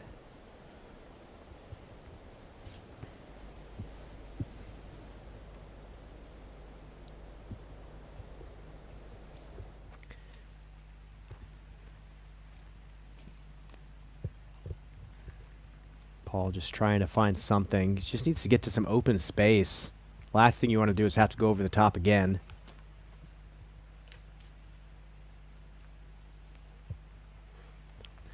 Well, he gets something out of there. Back with Anthony Barella on 11th for the par. And that is a miss, too low. Barella's second bogey. He's going to be 6 down through 11. Here's Joona now for par. Way too left and high. That's going to be a bogey putt coming for both Barella and Heinonen. After all that, Gannon's 100 feet away. Yeah, this was about 140 meters off the tee with the forehand. I might just grab a coffee. Brian, would you take care of the stream for me? Throwing his second on the par 4 and almost hitting the target.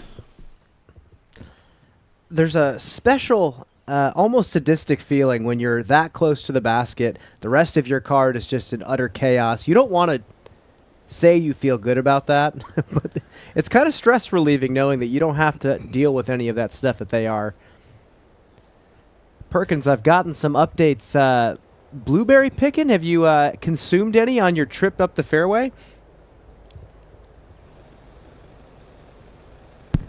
Absolutely. Picking blueberries as we go. As you get further along into the tournament, you have to go deeper into the woods to find them.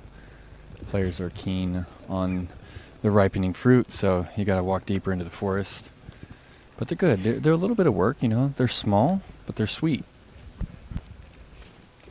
That's how you know it's a great course. The worse your shot is, the more sweet treats are there for you to find. I didn't think we were going to spend so much time on this hole. Kind of glad we did.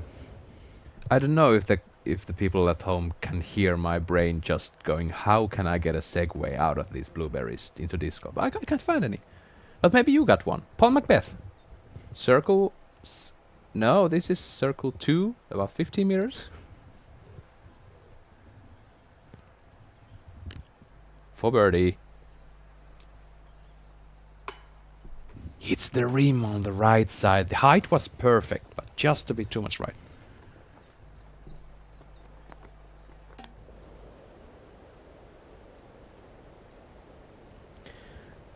I'm so glad we see the sunshine here on the PCS Open. Vestnes, Norway, currently giving us the best it can do. For there's been multiple severe storms. Last weekend at the European Disc Golf Championships, we saw a big time storm hit the premises. We had to take down the assets and tents and everything. Some flags were left on the premise to give us the feeling of those big championships. Then there's not a single gust of wind to speak of with that with that flag on the top of the basket, and Eetu Tuominen gets the bogey on hole 9. Just a single bogey after a couple of 3 hits. Gannon Burr, casual birdie from bullseye's edge, staying on the fairway the whole time. I'm now curious if Paul is going to remain throwing that turnover sidearm off the tee. I know Gannon is for sure because of the result. But I really wonder if he's going to try that again.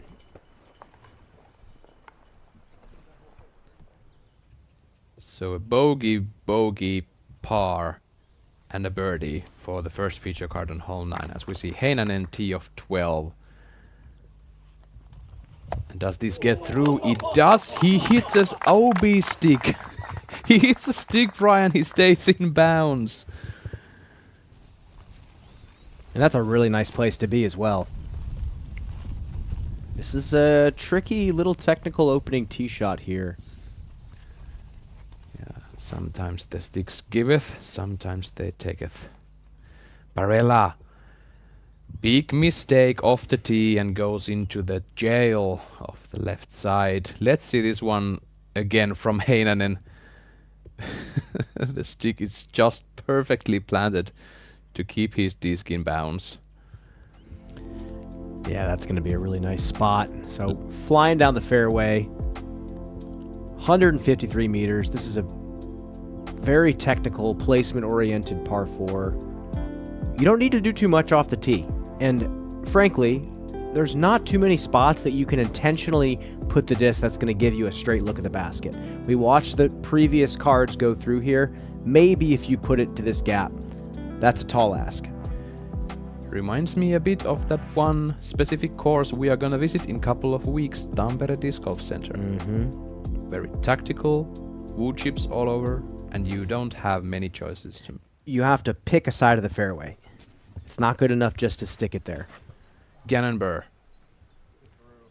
Is this too tight? Seems to be hitting something on the left. Whatever, says Gannon.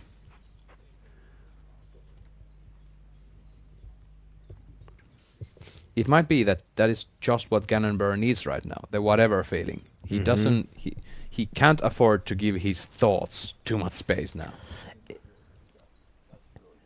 As we watch Paul just throw a really nice down-tempo shot, I feel like Gannon's still trying to find what the right mindset is. I remember last season and the year before, he was so hypercritical of himself, always talking down about his game and still somehow shooting well. This year, like you said, he might need to find some more apathy just to kind of get out of his own head and just let himself play. Heimberg, tee of 10. This needs to get stable. It might get through. We'll wait for confirmation.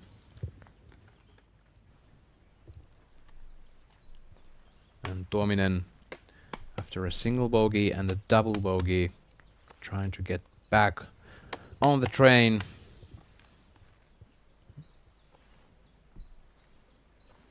Yeah, landing zone not that far away, maybe 300.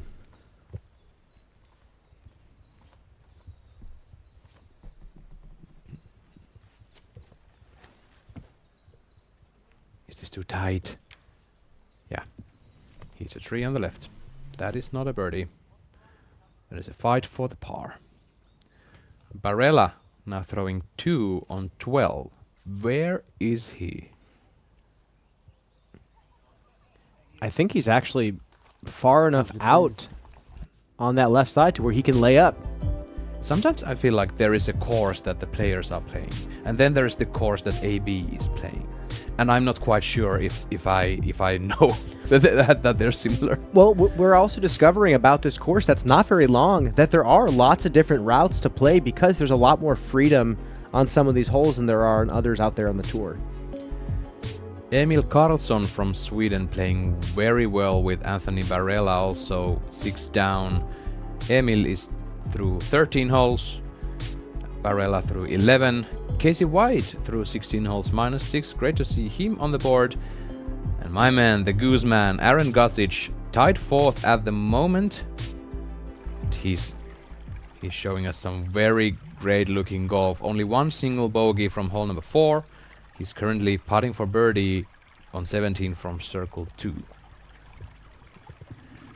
And this is where Tuominen is right now. I wouldn't want to be on his shoes right now. So he's going to try to go high. Look at the stance once again. Yeah, I like that he's at least pointed that plant foot a little bit more open. It's hard to follow through here.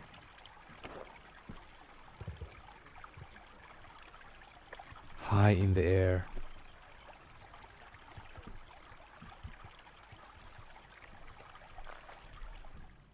Watched it flew for quite some time. Didn't quite get a catch cam angle on that, but I feel like it was a decent shot. Heinonen on 12, throwing his second. Going straight at the tree. Gets through though. Safe. Another mistake from Joona and still gets some love from the course. I love to see that. Always love to see when the course gives something for these players. These are super tough shots, as we see Isaac Robinson hitting the same tree, and he also gets through. Okay, so they're both putting.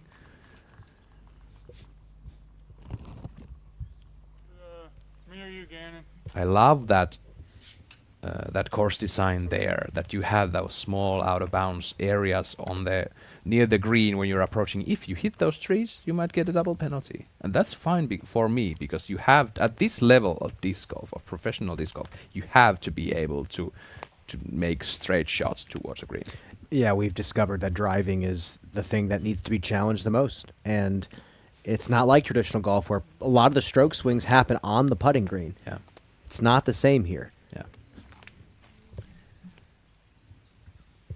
And yet again, this is just, to me, woods golf heaven.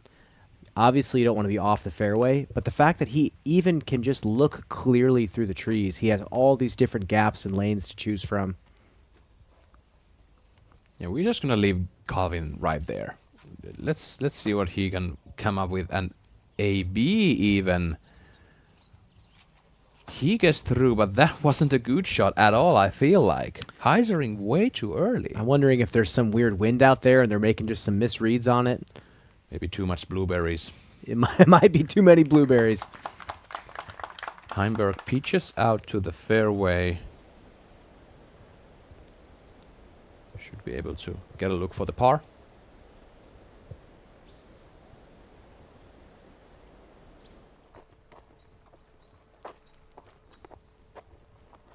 Okay, so Gannon's in a pretty solid spot. He's got a tight gap to him. He's going to have to pop this forehand just a little bit up on hyzer flip.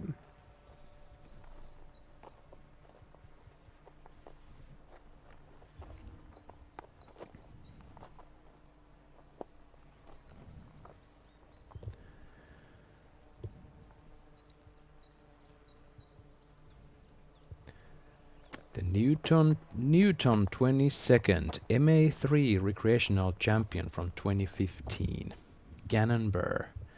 That is a tight gap, but he's come a long way from those years. He makes it through, gets a skip. That is fine. Heinonen back on 12, a long putt.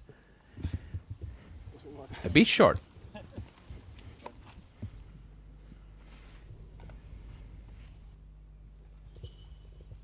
AB putting for par.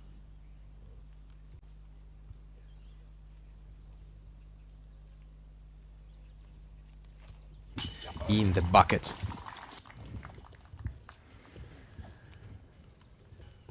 AB survives the hole 12, although his upshot was looking a bit weird. Macbeth now throwing 2 on 10th. Gets a solid skip towards the basket. He's putting. Heimberg. Now this is now for his third. You can see the basket there just behind those trees on the right. Wants a skip. Gets a skip. He's putting.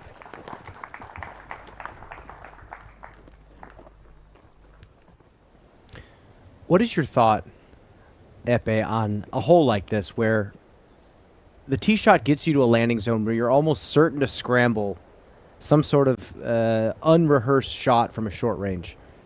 I really love it. I really love it, and I'm wondering why didn't we see any like grenades from these guys to approach the green? I mean, there's practically nothing on the green, and it's kind of flat. You might hit it with a grenade with a solid chance, and those trees are not super high, and the gaps are not so wide that you always feel comfortable hitting them. Because if these guys are they're playing the grenade even on hole, what is it, 6? Mm-hmm. But then they are not playing it on these circumstances. Yeah, I look at this lead feature card, and I don't quite know enough about Etu's game to know if he even has a grenade in the bank. And I know that Calvin and Paul don't like that shot too often. But Gannon, you're right. Yeah, or even a spike hyzer, because I feel like there are many gaps between these trees which are not so super high that the spiky could work, considering that there is practically no wind whatsoever. Well, okay, there is 1 mile per hour, it seems like. Yeah, you look at the flag and tell me I'm wrong. Gannonburr takes the birdie on 10th. The amount of wood chips being brought here on this course is unbelievable. The amount of work the crew has done to get this course as good as it is right now. Hats off. Heimberg saves the par on 10.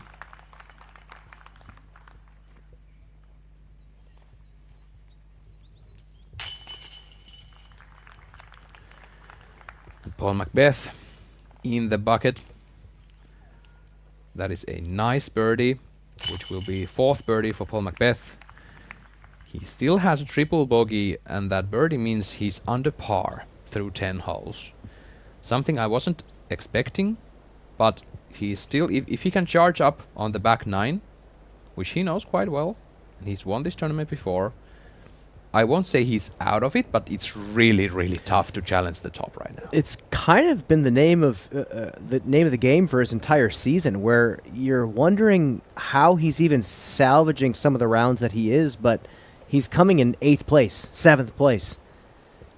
If he just cleans up a couple of these simple mistakes or these tee shots, it's a shoe-in that he's going to be hitting podiums or even winning tournaments again. A lot of Paul Macbeth fans out there just waiting for it.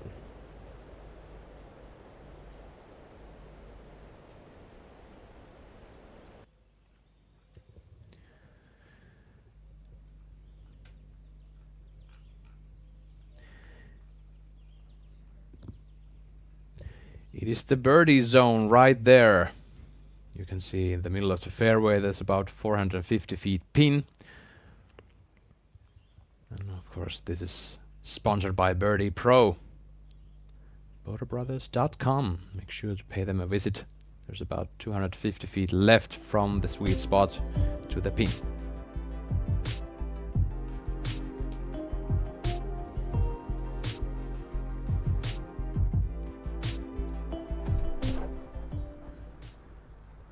Gannonburr, tee of 11.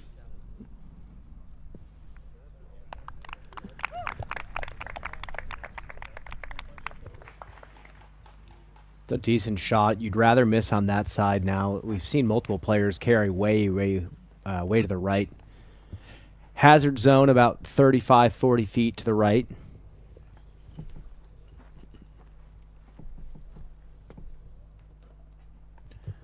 Perkins, what is the wind doing out there exactly?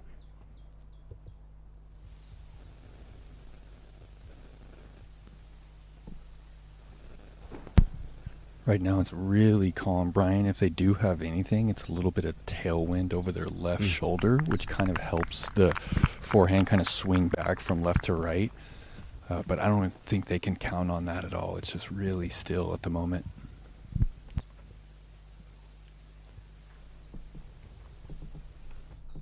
Definitely a sawed-off forehand for Macbeth on that last one. Calvin going flippy eagle.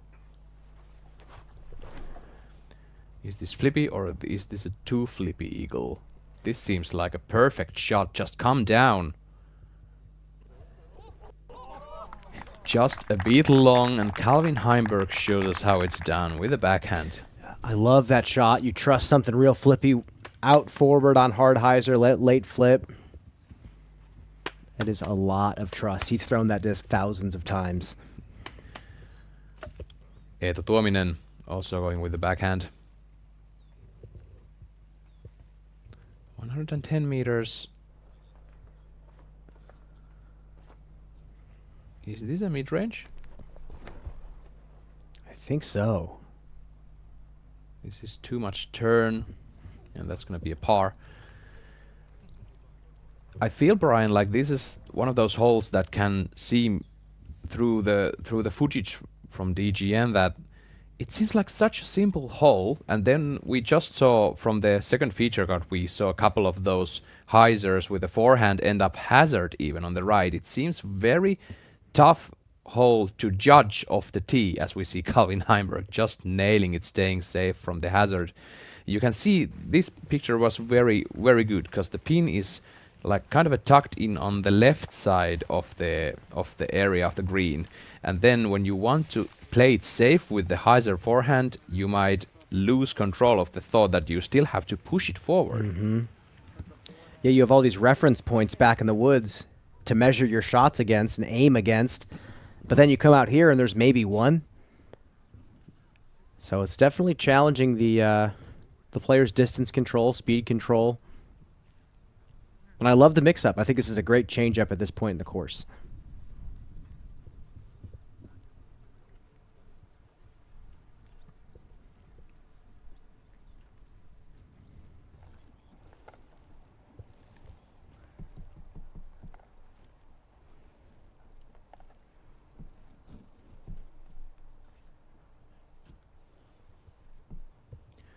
Tuominen now throwing second. Yeah, just a layup. Takes the par and walks away. You could tell he's feeling a little bored right now. He just wants something exciting to happen. Yep. Sitting at one down right now. He's been just out of position just a few too many times. Macbeth for birdie. Subtle wind. Hits the band.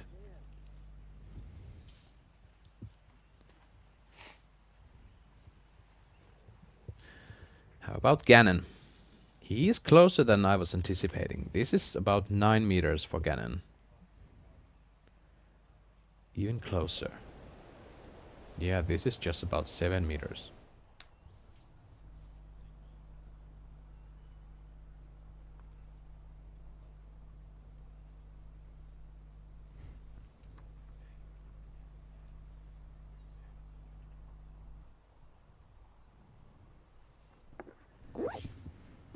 I don't know if I've ever seen Gannon miss the target fully from 7 meters.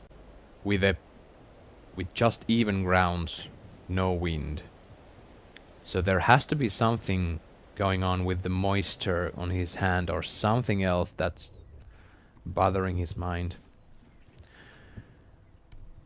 Or then it was this shot from Calvin Heimberg. Having a statement for the whole group that he's up for games. Yeah, man, I was a little lost for words. I have to agree with you. I can't remember the last time I saw him airball from that range. And, you know, he expressed a lot of real frustration after the Discmania Challenge back in Des Moines. He got 13th place in his hometown and his home course. And, not sure. Yeah, that was a tough to see from Gannon Burr, but now Joona Heinonen, tee of 13. I really love his form. He's so flexible when he throws those super high-powered shots. Mm-hmm. He gets so much distance. It seems like he's totally... It's effortless for Heinonen. I think the crowd is turning over like, what was happening? He has the quietest upper body that I've ever seen. He has no pump whatsoever. The arm doesn't pump. The disc remains completely in place. He lets the power from his legs do the talking.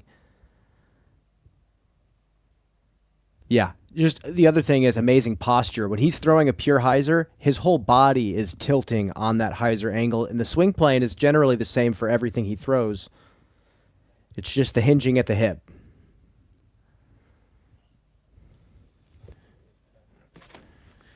Yeah, one thing that's interesting is that he does not look down the line at all. Yeah.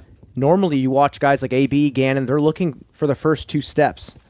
Talking of AB, here's he from T of 13. Oh my God.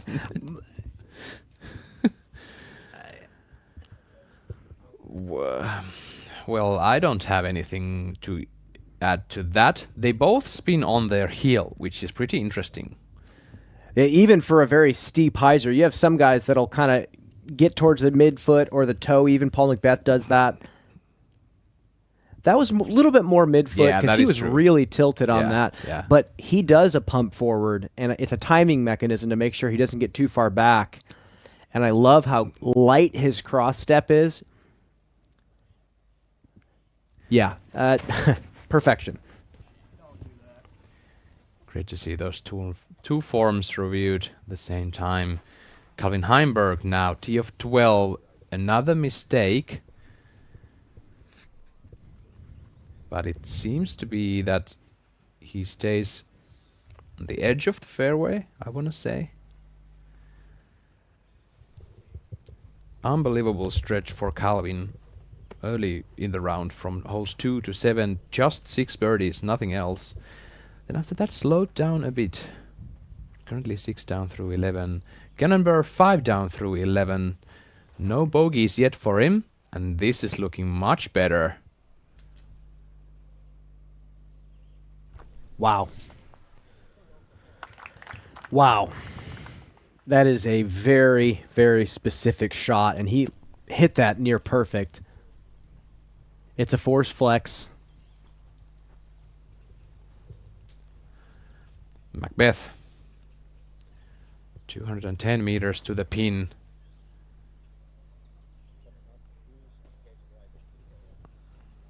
Oh, okay. He's there, in the middle. It's interesting. You saw a hyzer flip player like Paul try to pull that front shoulder down and actually force the flex over. You don't see him throw that shot too often.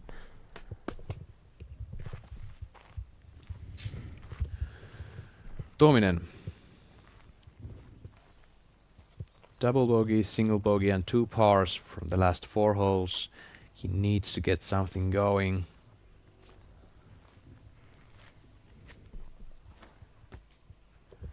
Challenges the right side and hits the tree. He's in the middle, but that is not too far at all.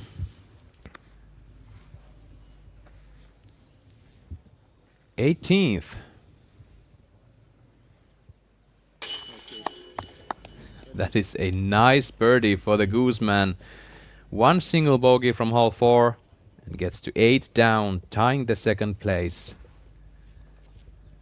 with 2 other players. And here's Casey White doing the same. So both of them from the same card. They are now tied with 2 other players for the 2nd place. And Adam Ham is still holding the double-digit round, -10, as your solo leader. Calvin Heimberg has a chance to challenge that, but he needs to get the rest of these holes perfect. Now he's almost out of the alley on hole 12.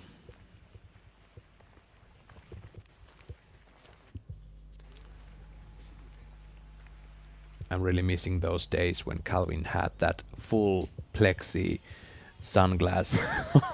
Oh, the RoboCop special. Yeah, the RoboCop special. I wish we had it.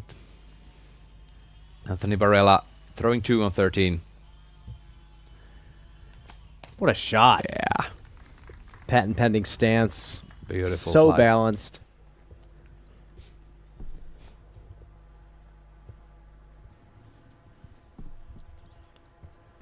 Tuominen gets it done, but gets it too long. Out of bounds for Tuominen.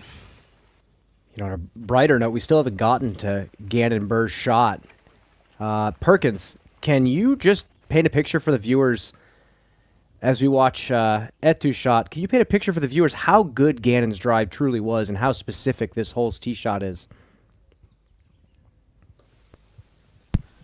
Specific is a good word for it, Brian. The tee pad is kind of, there's a tree right at the front edge of it, so you're kind of already feeling boxed in.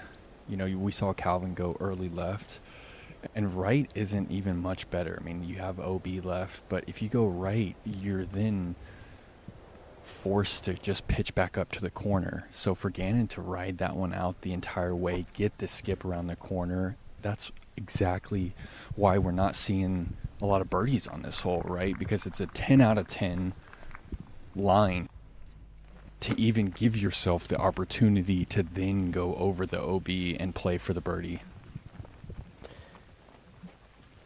Yeah, thanks, Nate. Yeah, 12's playing hardest hole in the course right now, 0.74 over par.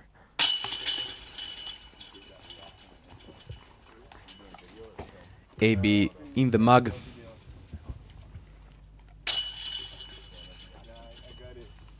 Isaac Robinson also there. Bad round going on for Isaac Robinson to 2 over par at this moment, and the problem started from hole number 9. He got his first single bogey. He got a triple on 12, where Calvin Heimberg is right now throwing his third shot towards the green, gets a 3 direction, and he's 5 meters off the pin. I love to see that. But again, Brian, there's something with this last gap on 12 that keeps those players quite a bit off on the line. Yeah, I really don't quite know what it is. I don't know if maybe they're assuming the downhill is going to make their disc more understable and flip it, because we've seen 3 straight shots not get the flips the players were clearly trying to get. Go straight at the pin after that hit on the tree. And now here's Tuominen. Saw him in slow motion. He was kind of throwing his hands up as if he was like, okay, I finally threw a shot that I'm proud of, and oh great, I'm out of bounds. That's nice. Yeah. Thank you all the gods at Valhalla for ruining my day, but here he is now throwing fourth. Avoids the tree.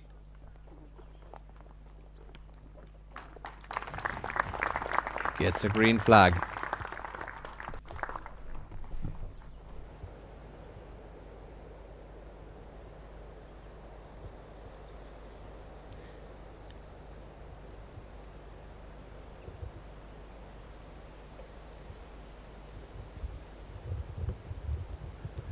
Even though the trees seem to be quite still, there might be a slight left to right wind judging the banners. I remember seeing Paul Macbeth go high forehand over the tree line back when he won in 23. There's the same line. Gannon going for the pin. He's there, very close.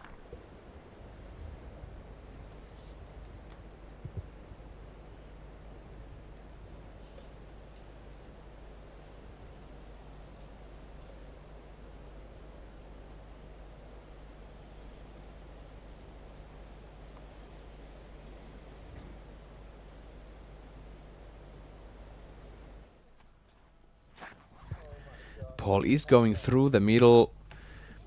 This was a bit too understable for my perspective, and it hits a tree on the right, kicks to the left. Frustration from Paul Macbeth. Let's have a short break on the DGN, and we'll be right back at you with the action from Norway.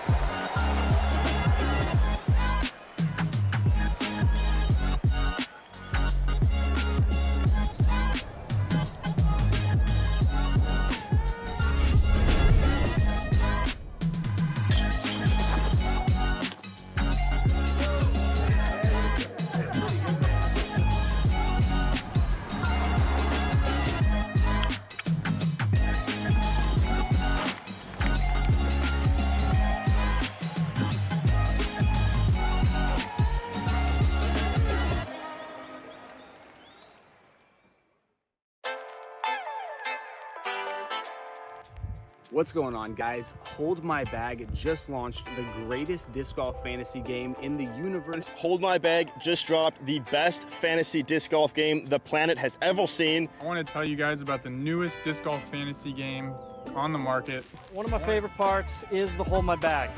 This is something that we started doing, and it's actually a lot of fun.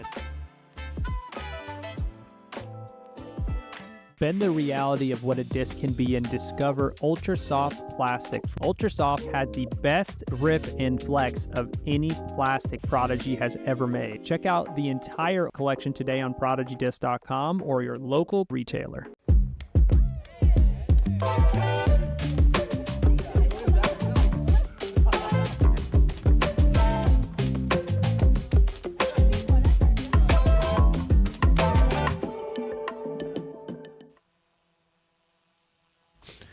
Coming back in the action on green of 12, Paul Macbeth trying to save the par. Too much left, and Paul Macbeth is forced to take another bogey.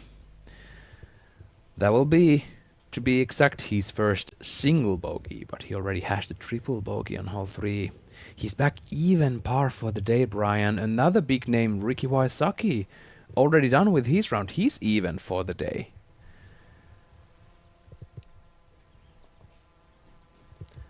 Calvin Heimberg. Putting for par now.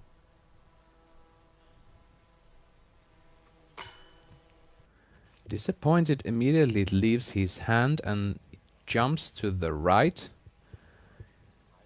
Putting for bogey.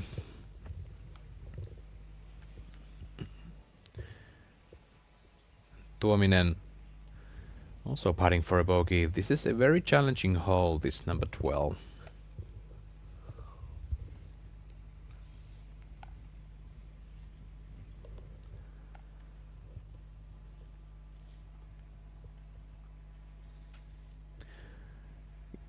It seems to be the third hardest on the day, if I'm reading this correctly. Tuominen in the basket for bogey.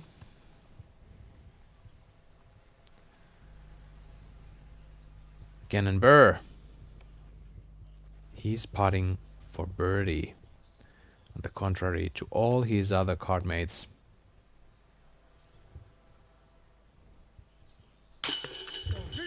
He's done it. Gannon Burr still bogey free. Amazing stretch from 6 to 12. 5 birdies and 2 pars, and he's suddenly up there. He's leading the card. 6 down through 12. Something we weren't anticipating on hole 5, because he had only 1 birdie and 4 pars, but he got it going. He got out of his head, and he's playing solid. Yeah, and something he's been talking about this year and keying in on is that he's not giving up as easily. He starts slow. He knows that he hates starting slow, but he's been able to give himself space to get back on track and start birdieing again, because he knows he's one of those guys that can string together 10, 12, 13 birdies in a row.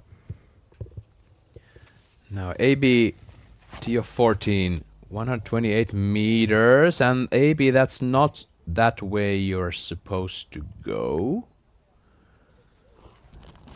That is way out of bounds for Anthony Barella. Looking at the feather banners, it looks like there might be a little headwind out there. Heinonen with a turnover backhand. This is looking way better. A bit to the right for what I can tell. Yeah. I believe this is one of those tees that's been pushed back.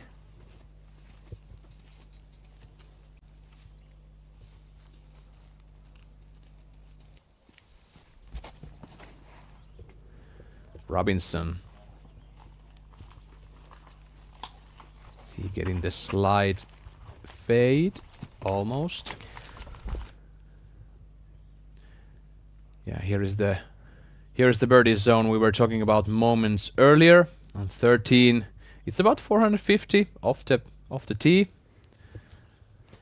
Yeah, you can go 450, and these guys have a lot of space to push one out there, too. Some of these guys with 75, 80 mile an hour arm speed, they can throw a high stall shot and push out 475, 500 feet. have a pretty easy up and down to the green. It goes uphill just a tiny bit. Yeah, we're going to see a stall from a lot of these guys.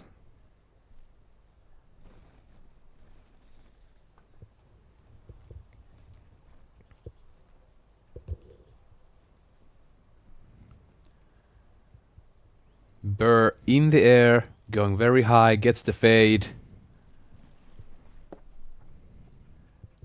And skips out of the rocks and from the foliage, and he's looking fine. Yeah, a lot of these power throwers are going to get themselves into kind of that tweener range, just past the jump putt.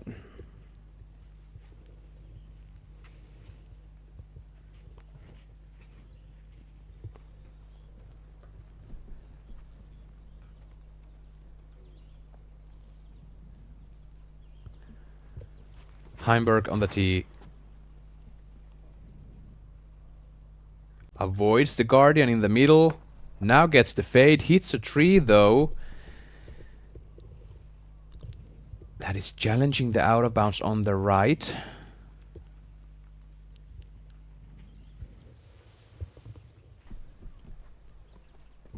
We have yet to receive a confirmation about Calvin.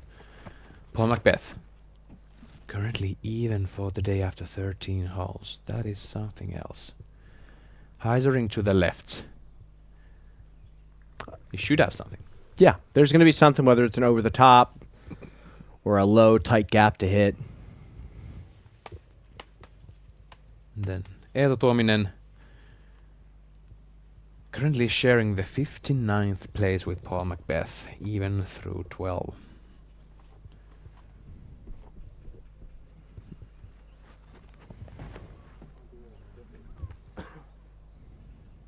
Very high, it gets a subtle flip. Practically the same position as Paul. Yeah. Not too bad. Left side, a little bit trickier.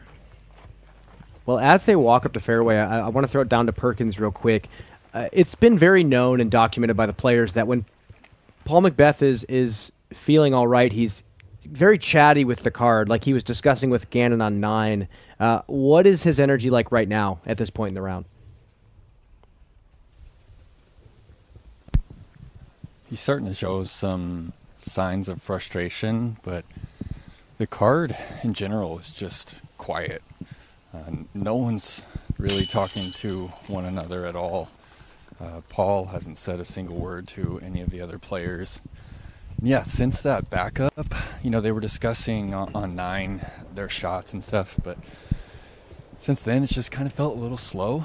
Everyone's felt a little off. And you know, Brian, you've had a funny line over the years about Kristen being able to trip over her shoelaces and still shoot a good round, and that's kind of how I feel about Gannon Buhr right now, right? It just seems like he doesn't have it, but I still feel like he's going to end up at 10 under somehow.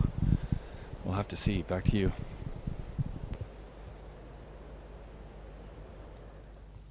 Thank you, Nate. That is some good information from the course.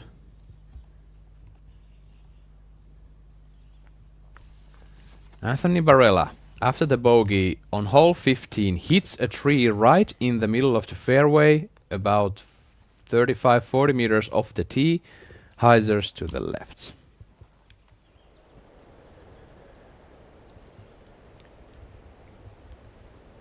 And thank you, Flight Factory, for sponsoring these beautiful drone footages from Norway. Make sure to visit their webpage, flightfactorydiscs.com. They're offering 10% off of all Discmania products all weekend long with code DMC. Still available.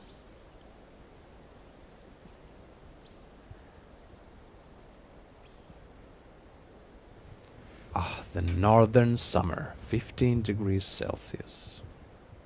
You're lucky if you're not having wind, and you might be able to go to the beach and have some tanning before you get ice cold and you need a hot tub to survive. And how long is this window that we're talking?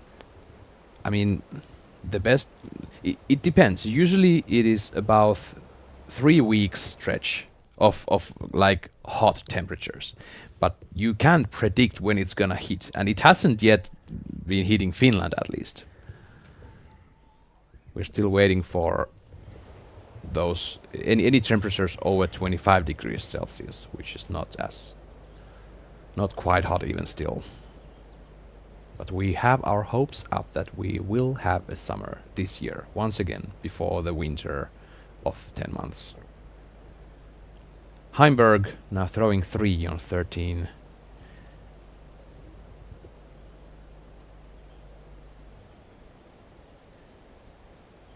Seems to be that he was out of bounds off the tee. Yeah, out of position, tried to throw the big turnover. Didn't quite get it to turn in time. I think he's going to be... It's got to be late circle 2.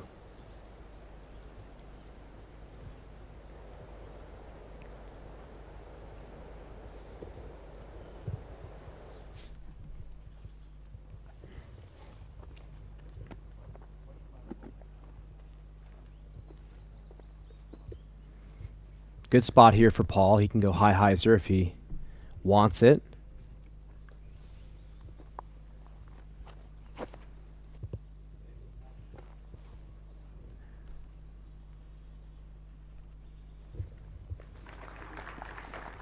And that should be all right. Yeah. One of the more straightforward holes out here on this property, but if you find yourself out of position, it turns a completely different corner.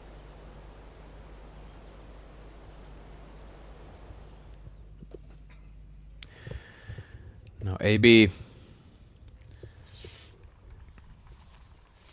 out of bounds off the tee on 15. 258 meter par 4, and he's going for it, Brian. Oh, and is that out of bounds again? A little bit of a meltdown happening, unfortunately, for AB. Ever since that first par on 10, it's been kind of stale.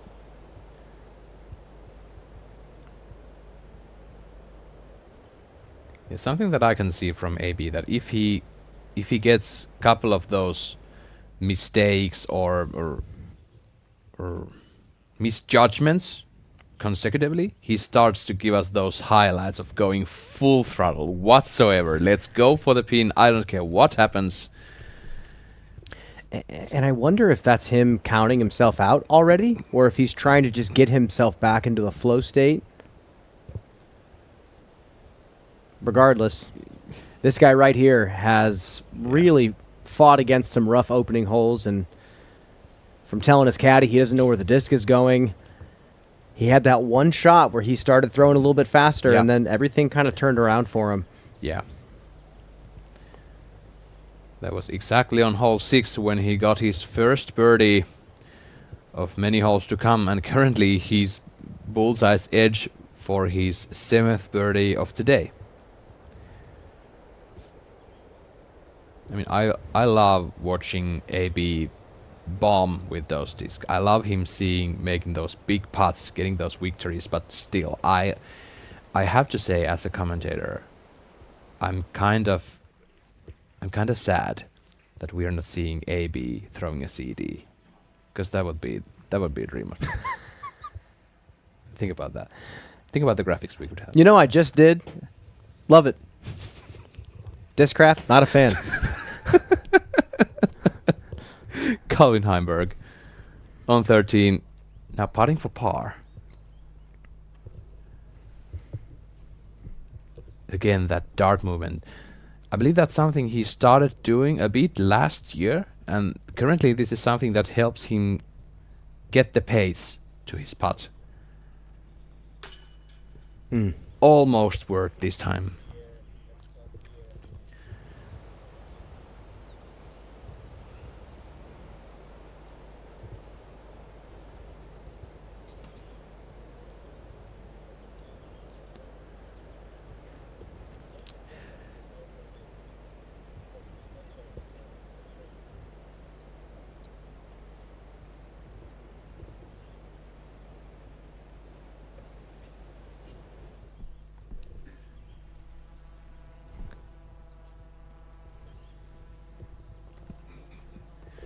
Eetu Tuominen is putting for birdie. He's about 9 meters away.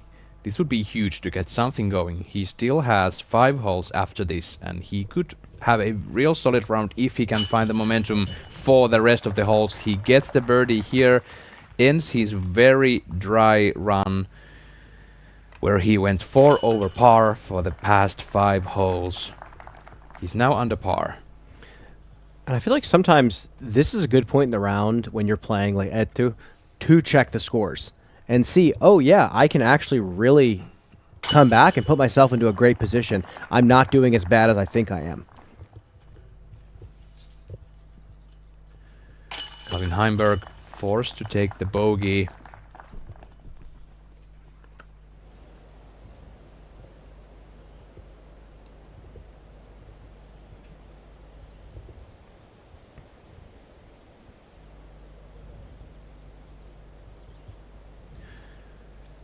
Let's go back to 18th. Once again, we have Daniel Davidsson from Finland.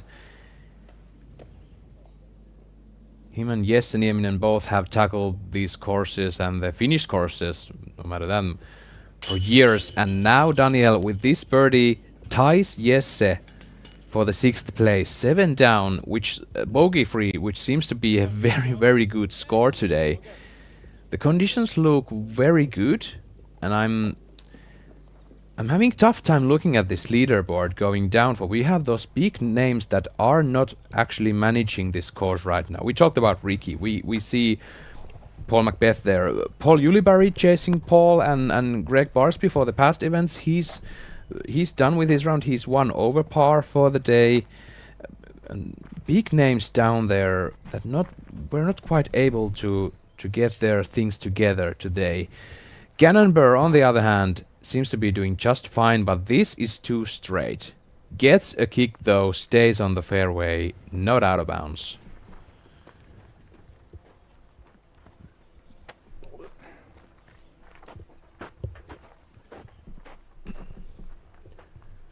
Nate Perkins, if you're down there on the ground watching these shots come in, forehand on this hole seemed really specific and a lot tougher than the backhand. Am I right in saying that, or is there something that I'm missing? I think the backhand just has a little bit more risk with kind of falling down with the slope of the fairway and finding that OB left. I think it does take a lot of power, and you really have to hit this forehand pretty flat. It's still pretty calm out here, but if anything, they have a slight headwind right now.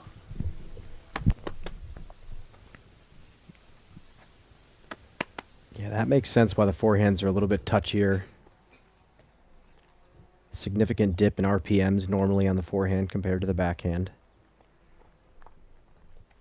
Let's see if Eetu can drift one over.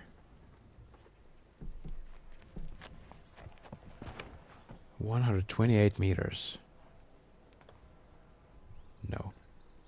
Hits a tree. Well, you see what they're asking the players to do, and then at the very end of the flight, they have this low ceiling. They have to slide the backhand underneath. Now is Calvin throwing an eagle? He might be doing so.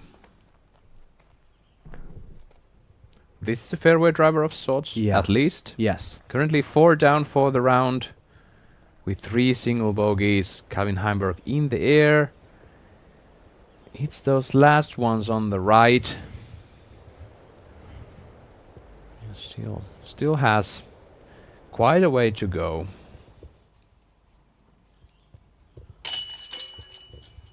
James Proctor gets his birdie on 15. Goes 5 down. He still has 3 more holes to go. He could challenge the tied 2nd place with the perfect finish here.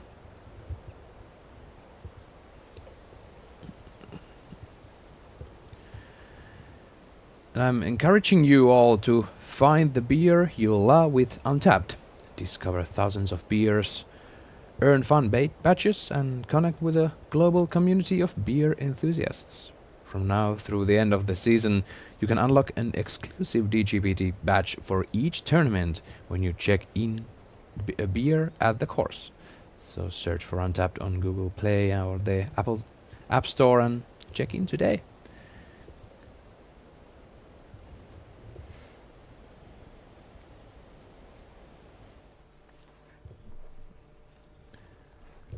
This is what Eetu has left. Unfortunately, kicks into the middle. Still a little bit touchy. He's got that ceiling to deal with. Is he jump putting?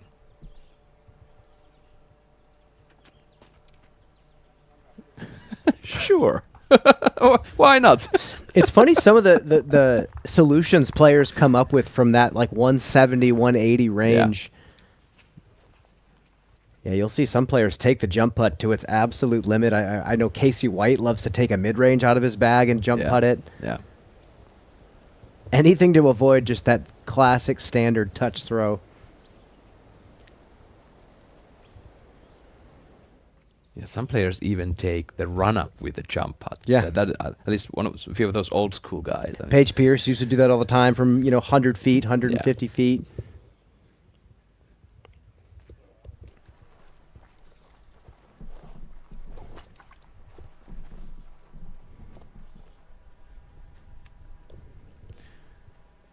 Now Paul in this small ditch on the right side.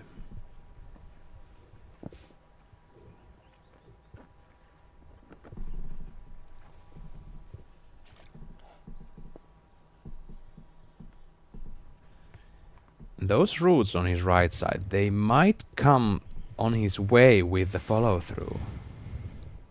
He's checking them constantly. Oh, Brian, this is beautiful. This is absolutely beautiful.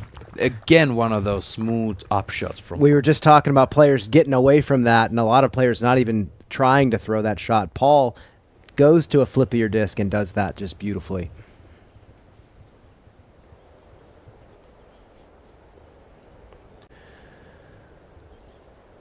That was a beautiful crunchy shot, and it is actually crunch time, folks. So no more ads for this stream because of our friends at 1010discs.com. They are providing you a coverage free of any commercial breaks for this rest of the round. Gannon Burr also making a jumper, but that's a bit. Yeah, he's fine. He's fine. Don't worry. I'm overreacting, folks. Just an overreaction. He's through it. I'm wondering what happened with Gannon's putt there a few holes ago. He was about 6 meters away and just airballed it totally to the right and low. Yeah, well, this was our formal request for Nate Perkins to ask him about that after the round, because he's always very candid with his game. Whether it's good or bad, he's always open to talking about it, and that's what really fascinates me about him as an athlete in general. He's so open to the negative emotion and still remains, top player in the world. I think there's a lot of players that try as hard as they can to not acknowledge it, not even give it any time of day, those negative, feelings of anger or sadness or frustration.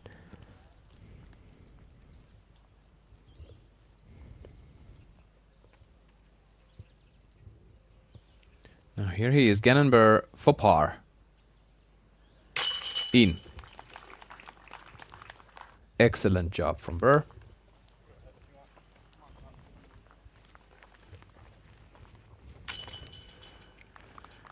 Heimberg saves the par.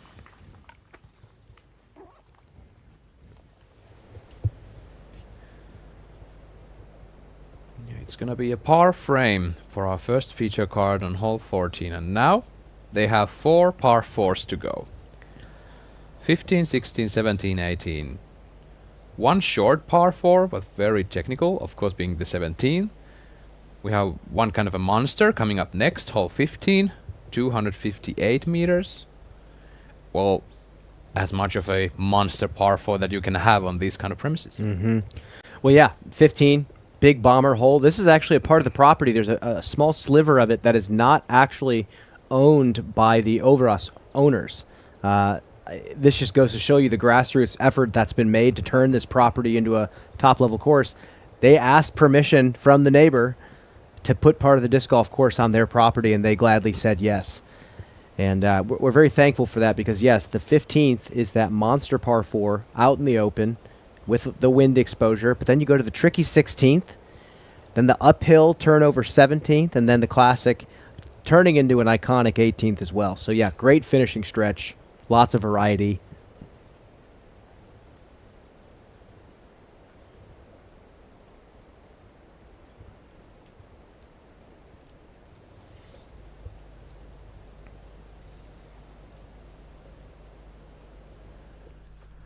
Perkins, we're watching Gannon line up his tee shot here on 15. Give us some more insight. What are the players actually looking for?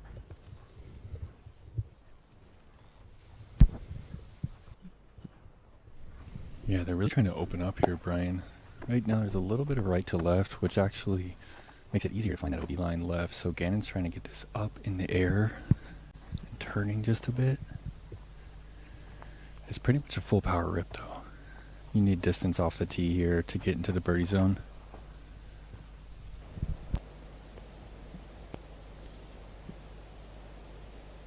I think like this. Yeah. Yeah, that's going to be just fine. I think like this. Yeah. I mean, the drone shows the hang time, but it's only when you're standing directly behind him and you see the disc snap out of his hand with the speed that you truly appreciate how much power he has.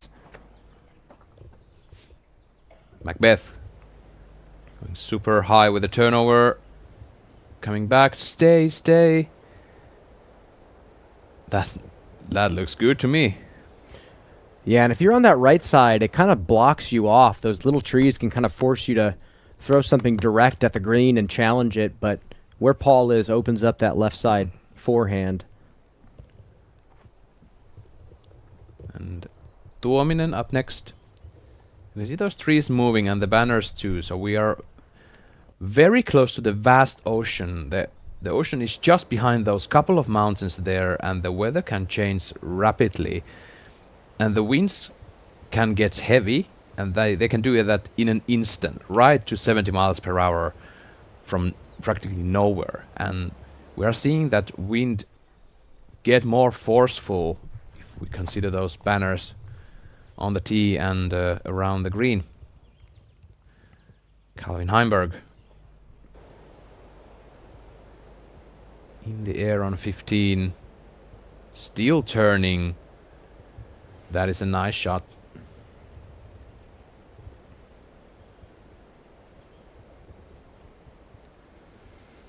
And bogey par leading into hole number 15 for Calvin. What started as such a good round just really came to a screeching halt. Mr. KJ himself, Kevin Jones. There's a grenade. There's a grenade for me. Thank you, KJ. Yeah, he's putting for a birdie to get 3 straight birdies to end his round. And that is it. He's going to be 6 down for the day. Good job, KJ. A double on 15 even. So he would be 8 down without that double. We're flying over this hole 15. Par 4, 258. Many trees on the fairway. You want to go over them and then have a solid look for the island green. It's really interesting, all these small trees that, you know, in time are going to be really menacing, keeping you kind of lower on the ground when you're throwing your second shot. But right now, they serve as these little landmines. You could easily throw a shot 500 feet, land right next to one, and then that shot up to the green just becomes that much more frustrating. But as we saw with Paul McBeth's shot, try to push that left side, try to open up that hyzer forehand into the green.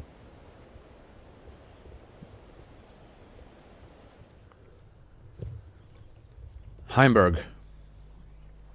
Slight uphill run up. Goes high, hyzer. Ooh, boy. Hits a tree, comes down. Yeah, laying up for par. Or did I see that correctly? No, I think you were good. I was like, was the basket right right next to his disc? But yeah, no, it was not. So that was still on the mainland, so to speak. So he still has an upshot to do.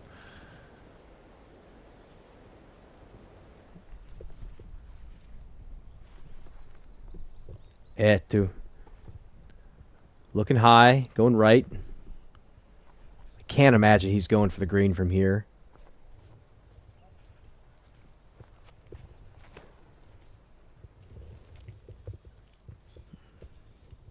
Going really high and wide, similar to Calvin's. Avoids the 1-3, that is a good shot.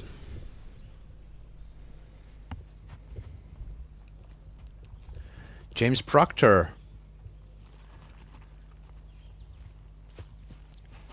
Leading the second feature card at the moment for Anthony Barella has found some big-time troubles on his last 2 holes.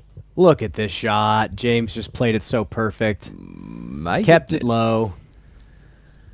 Delicious from James Proctor. I was so scared when we heard about the injury that he was dealing with in his arm, and I wasn't sure if we were ever going to see him back on tour again, but it's such a relief and it's such a joy to watch that man throw. Isaac Robinson. Another player that I am wondering what's happened to him on this very round. Currently +1 for the day, so hasn't been able to find the birdies, but he has a triple bogey and 2 single bogeys, and he's kind of on the edge of the fairway now on 16. Here's Heinonen. Slow play from him for the past 5 holes. This needs to turn. Oh! Stay in bounds!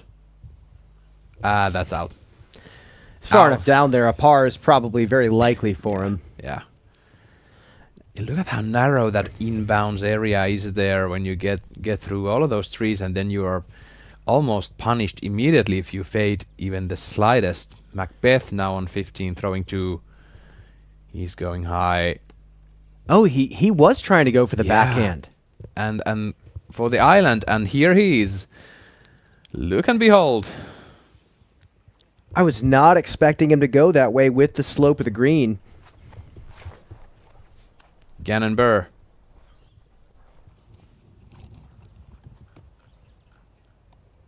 That's how you do it, and that's putting for birdie. Big time shot off the tee for Burr, and now he's putting for another birdie to go 8 down through 15 holes.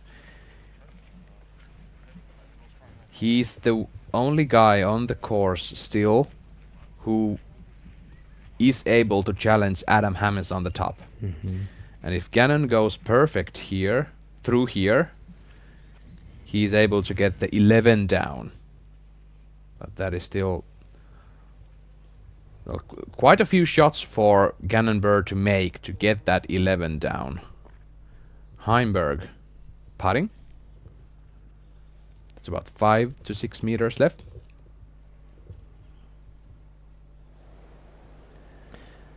And I think back to you talking about your confusion about why Isaac, a guy who you thought would be perfect for this course, is at +1. I feel like this whole course has so many little intricacies to it in regards to how you can play, where you step up to a shot and say, there's like 7 discs in my bag that I can throw on this shot. I have a feeling he's going to go home and make a couple of game plan changes for sure. I think experience definitely plays when you come back to this course year after year. Tuominen.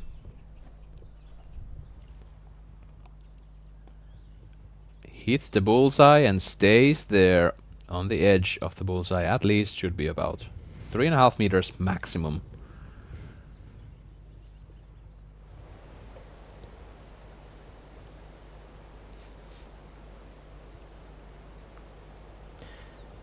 I guess we could throw it down to Perkins again. Gannon's playing great. He has a chance to beat Adam Hammes' 10 down. What's the attitude and the chatter with the caddy like at this point in the round? I know you said earlier it was a little hopeless almost.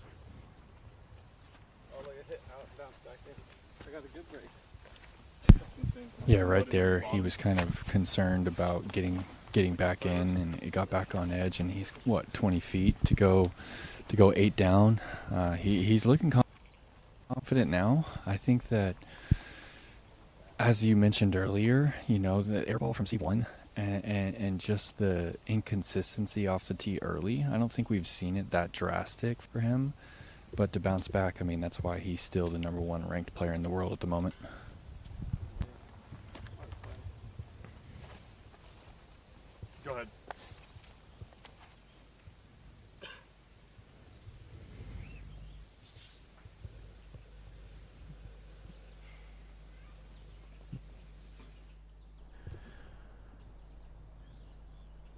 Macbeth shaking his head right there. He knows he could have done better today, but he's giving a lot of effort, both on the tee, on the fairways, on the putting green. Just one of those days that Paul has mentioned himself before this tournament, that he hasn't been able to pick up 3 great rounds. We still might see a course record from him come the two last days, but it's still the case that he has to find a way to make 3 very good rounds together in order to take guys like Gannon down when it comes to the final Sunday. Gannon Burr still bogey free, 8 down through 15 holes. Hashtag whatever he said on that one tee, like, was it 9 or 10, something like that. It is kind of a paradox sometimes. In order to care about something effectively, you kind of have to not care about it. And there's definitely an art to that, and I feel like disc golfers kind of enjoy that journey towards figuring that out. Yeah. Paul Macbeth taps in. Calvin Heimberg takes the bogey. Eetu Tuominen takes the par. Back to James Proctor on 16. He's throwing his second. And that is a beautiful shot from James Proctor. He's charging, folks. That's going to be a tap in and a 6-downer through 16.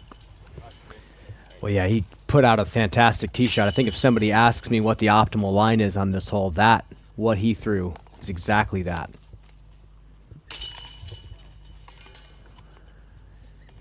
Heinonen taps his par in on 16th.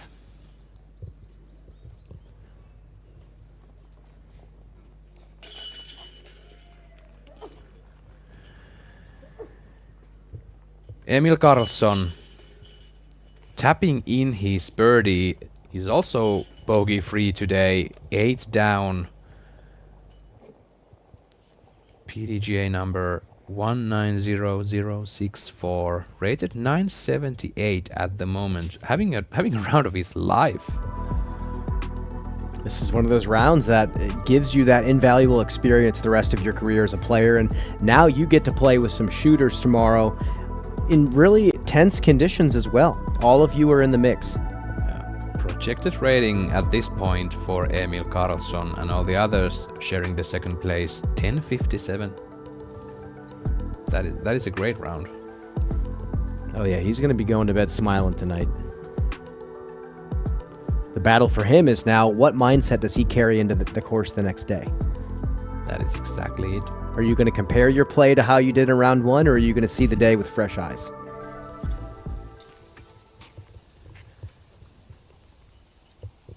Now Proctor on tee of 17. The out of bounds on this hole was brought back towards the fairway, and you can't go with a whatever forehand up and over, because that's going to end up out of bounds. You have to have control of the tee. Proctor unfortunately hitting trees on the right side of the corner. Burr tee of 16.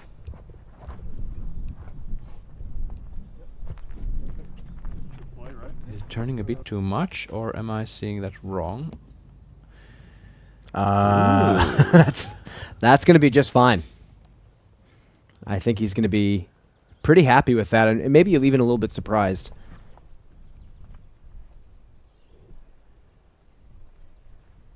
Paul Macbeth. Oh, bad kick to the left.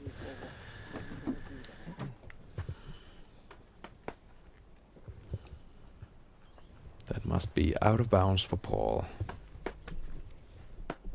If it just kept on going. And didn't hit anything anymore after that first hit. Tuominen.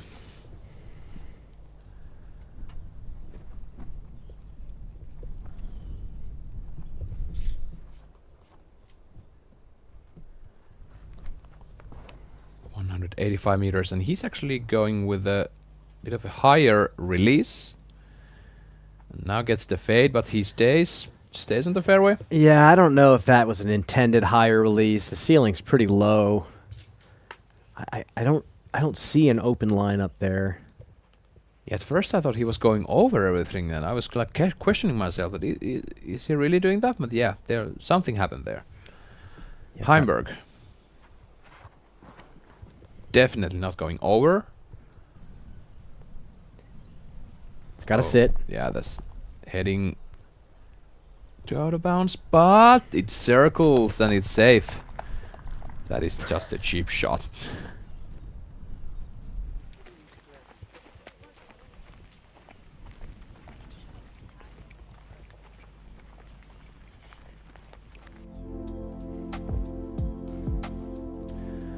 Let's see where they landed. We're gonna have a Zenny flyover here on this hole number 16. One of those par fours to end the round. Yeah, Calvin's shot is just so good, and when his shot landed, we heard a wow in the background, and as we passed the landing zone, just how good was Calvin's tee shot, Nate Perkins.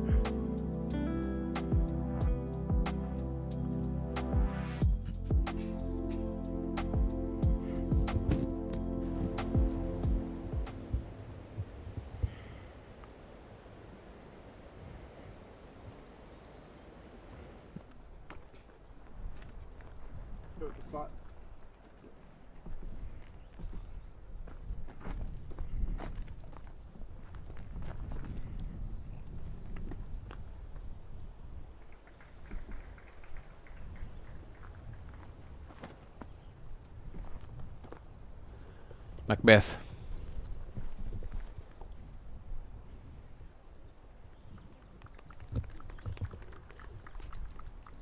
Okay.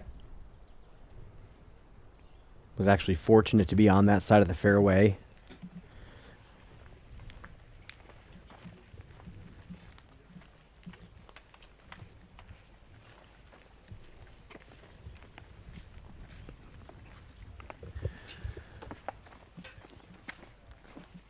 Gorgeous mountains on your left side when you're walking through this fairway of 16.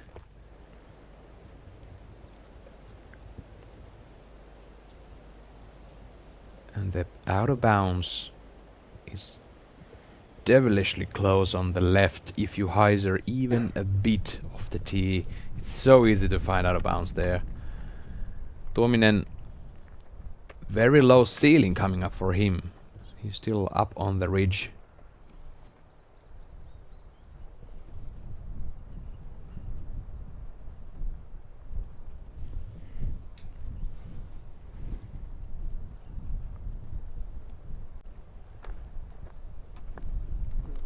Oh.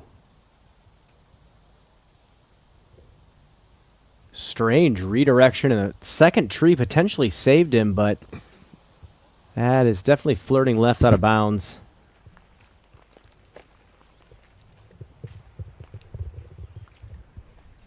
And it looks as if Tuominen is just running out of gas at this point. It felt like halfway through the round he was starting to get those feelings of the course kind of being against him, and anytime he felt like he threw a decent shot, it never paid off for him, and ended up just being kind of a bland day. There he is, likely checking the scores.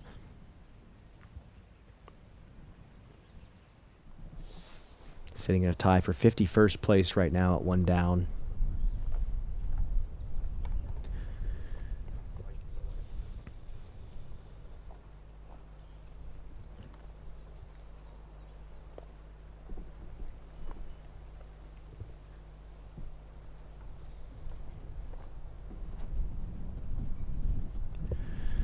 Gannon Burr.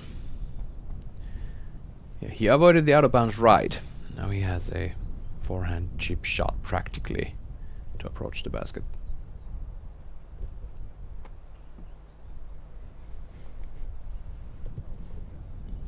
Oh, and this is hyzering early though. And it finds out of bounds near the basket. He's putting for par. And that's very close to the basket, but still. Maybe he wasn't feeling the wind that you can see waving the flag just to the direction where Gannon was headed. Yeah, that was just a misthrow and showed the bottom of the disc to the wind. Let's see how Proctor will read the wind on 17th. Wasn't sure if that was a roller he was trying to throw or he was just trying to crash the green with a turnover. Yeah, here's AB. He's throwing his second. Finds the bullseye's edge. It's gonna be a tap-in birdie for Anthony Barella.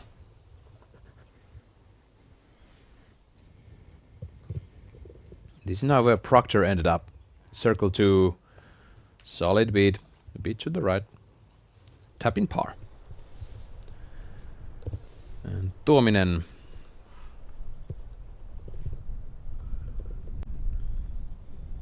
He's third.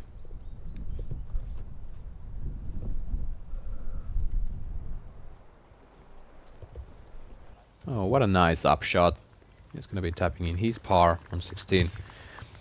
Yeah, the wind is picking up just a bit. You can see from the banners, and you can see also some stats on your screen, and there is not a single category at the moment where our lead card is leading the field. And that is something quite peculiar. Gannonburr is second in Circle 1 in regulation, 60%. But those other stats, yeah, he's 6th on Circle 2 regulation, but otherwise not a good day for our lead card statistic-wise. Macbeth for par. Ooh, misses the basket high, stays in bounds though. That's going to be another bogey for Paul Macbeth.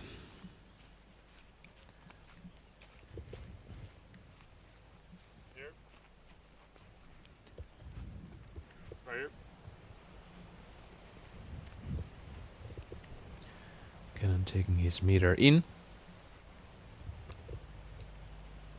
Of course, going out of bounds, he can choose the line on which to take that 1 meter in. This one for par. Yep.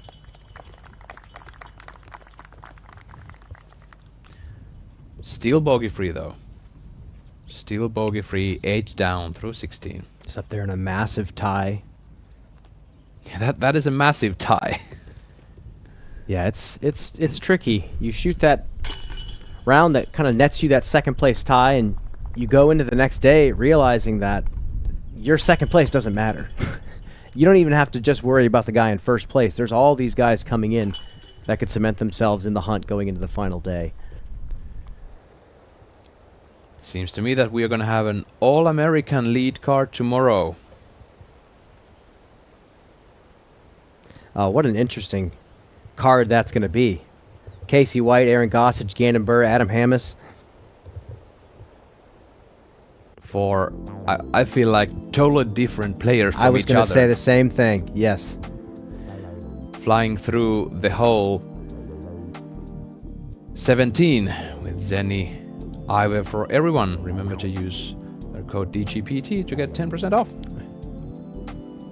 Well, Epe, I wanted to ask you about this. They tighten the OB on that left side. It's almost like they're wanting the players to play less aggressive off the tee. What are your feelings about this change and what they're trying to make the players do? I really love it, because now you have to have the control of the tee, but then you still have to have controlled distance when you approach this green, which is, yeah, there's not out of bounds super close to the pin, but you have to go uphill, and then when you go uphill you have to challenge the wind, which is picking up on this hole. I really like that you can't achieve much by going with a conservative route, but if you go for the big shot off the tee, you are really risking the out of bounds. Yeah, they're forcing the players to get really, really right if they want to throw the aggressive line. Yeah. Calvin going up and over. Ooh, gets dropped down. I don't know if that was a branch or the wind. Nate Perkins, what is the wind doing out there on 17? What's the direction? Man, the temperature just dropped like 10 degrees over the past 20 minutes.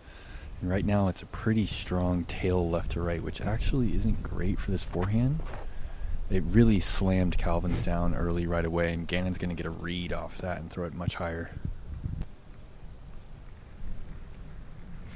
Yeah, Gannon's going to be pinned off on that right side. It's going to be kind of a tricky angle. It's like they want you to dance with that OB on the left side. And now if Gannon's gonna be throwing the same shot again, the flying plate of the disc will have the wind, and the wind is pushing it down towards the out of bounds left, which is a very tricky shot. And Tuominen shanks this to the left, hits a tree, kicks left. Well, falls down practically, but that was a total misrelease from Eetu. Our reigning European Junior Disc Golf champion from last weekend. The only one from the junior division MJ18 to finish under par, and he did so with -8. Oiva Päivänsalo came in second in that competition, and he is currently tied second in this tournament, -8. Yeah. He's certainly he's shown some promise. Certainly, he's got game. I just think he needs to keep putting himself in these types of situations to play with the pressure and the cameras. Yeah, I mean, dude's 17 years old. Yeah, and he hasn't been playing for these DG and cameras many times. Anthony Barella on 18 hits those trees on the right. He might not enjoy his time over there. You watched this morning, the entrance to the green of 18 is really tricky. It's a very specific angle to get in there. Proctor with a slower disc. Oh my goodness, what a beautiful shot. Just turning it over all the way there. Avoiding the out of bounds left, and he has kind of a similar shot for the pin. Tuominen. I mean, Proctor, of course, he needs a fade towards the pin on 18, otherwise he's out of bounds with his second.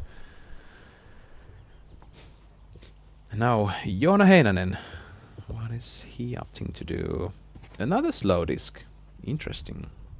This has got to be a play on the wind. Yeah, and he drops down right after hitting the first available on the fairway.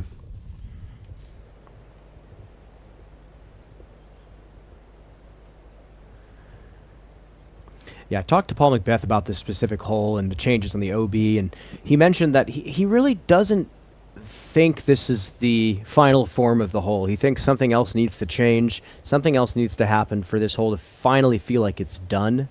What do you think about that? I mean, I'd love to see a course with 18 holes filled with islands.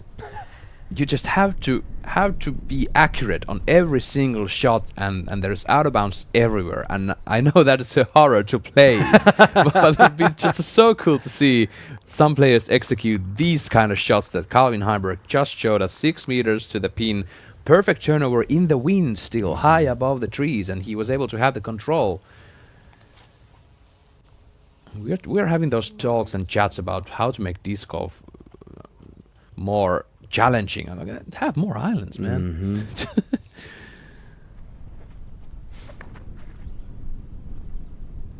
Paul Macbeth in the air on 17. Great shot. And I will say, I think with islands, I want to see them built up. I don't want to see just a bunch of white staked islands. Yeah. I want to see tastefulness when they're designed, especially if you're going to make a course with a lot of them. Beautiful. Beautiful entrance to the green on 18 there for Proctor. Is that rain? It is not easy to do. It looks straightforward, but when you see a drone fly over of the green or the entrance to the green, you'll see why it's so difficult. And again in Burr. Uphill run up. He's wondering about his shot selection, here. He's going, I bet, with the high forehand hyzer, and now he's challenging the wind. It is pretty safe shot if you have a stable enough disc. And you just spike down towards the basket. Yeah. Hits the rocks. He's still short, though. He went really high, and the disc just tumbled down. AB on 18. We kind of skipped over this, but he tried to go for the green from the patent pending stands with the driver and fell way short. And that was a monstrous fall off for Anthony Barella this round. 5 down currently, putting for bogey from C1 on 18.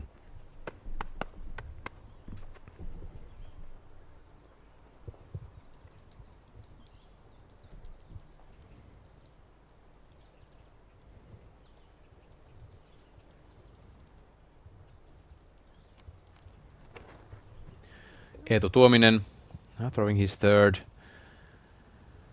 And a beautiful turnover, man. Those shots are one of my favorites. I know people love the S shot and they love the hyzer flips and everything, but those kind of controlled, stalled up shots high and they just drop down. Really cool to see. I understand where the course designers are wanting players to throw those types of shots into the green. I get why they're pinching the OB in.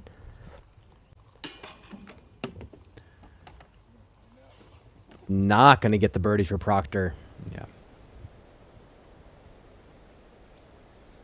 18 averaging 4.29 so far. Very good scoring spread. 32% birdie, 26% par, 31% bogey.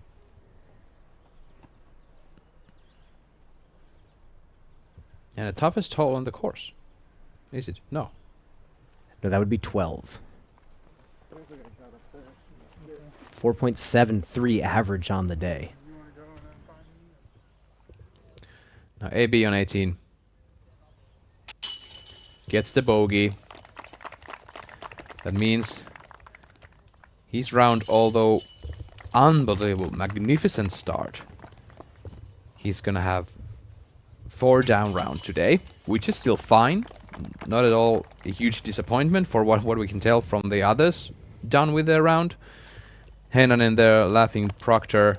They both were gonna take a par, and Isaac Robinson took another birdie, and he's now even for the day. That is very interesting. Many players even. For example, Mauri Wilman. Oh, let's not talk about Mauri Wilman now. Paul Macbeth, another big time putt on 17. Another C2 make. That is Paul's 6th birdie today. Takes him under par again because he has 1 triple and 2 single bogeys. So that is -1 for Paul Macbeth. But yeah, Calvin Heimberg trying to go 5 down with this short birdie putt, subtle headwind.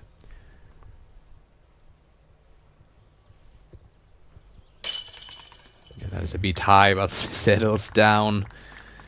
I saw a drop of sweat on Brian's forehead, but that is fine, Calvin. The Calvin's in. These are some bouncy poles. We've seen multiple high putts nearly pop out today. Yeah. Gannonberg takes the par. Yeah, I mean, Mauri Wilman taking huge win in Konopiste. I believe the first Estonian Disc Golf Pro Tour champion ever. And he's even. He got even par from today.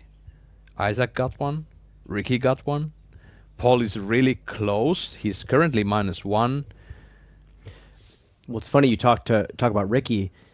He holds consistency in this sport to be in the highest regard because of how difficult it is to be good at this game consistently. Everybody can have that good weekend. You play your local doubles league. You guys could shoot a 17 under par at your home course. But can you do that every single week? Yeah. And out here are the best courses with all different design styles. It's tough. It's tough to be #1. For sure is. 5 American players in the lead. As we take a look at this huge tie on 2nd place, we have Oiva Päivänsalo, Emil Carlsson joining them on the 2nd place.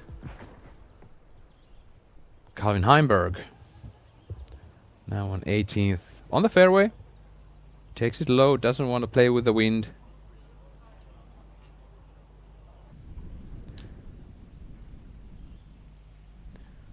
After the tie on 2nd place, we have tied 8th place with Ezra Robinson, Jesse Nieminen, and Daniel Davidson. 3 players -7. And they are holding the top 10.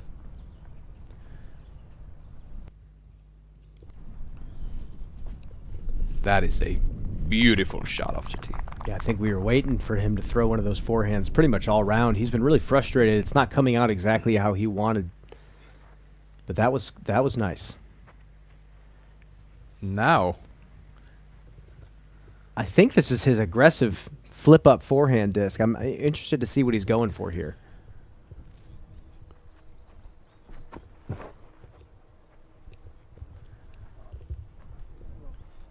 it is aggressive for sure. Can it get in bounds? No. Ooh. That thick grass right there, it just sticks there, and Gannon is out of bounds, but he has quite of a short upshot. If that depends on where the group says he went out of bounds. I think he went out of bounds pretty far back. Yeah. Tuominen.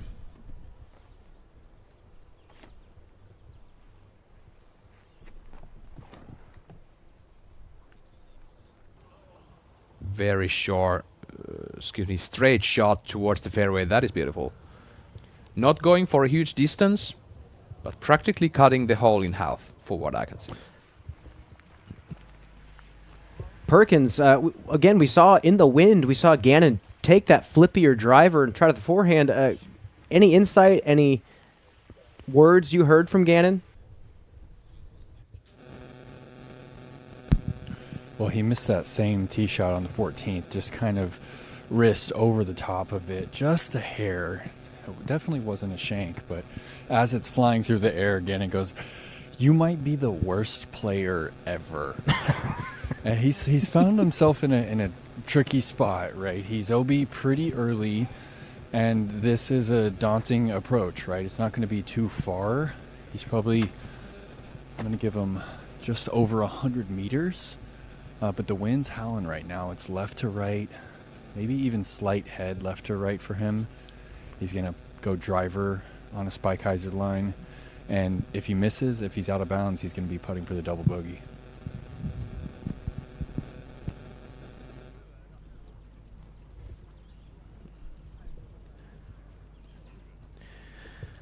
Well, Gannon, I wouldn't consider you the worst player ever. I might be on the list before you. Calvin Heimberg in the air. Ooh. That is going to be tough.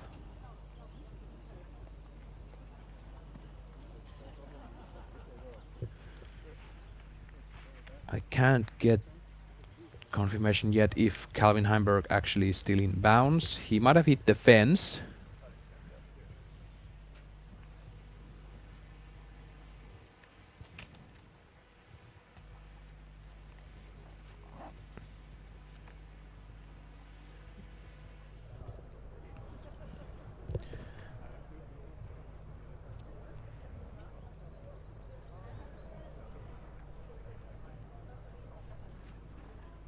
Now this is where Gannon went out of bounds, judged by his group.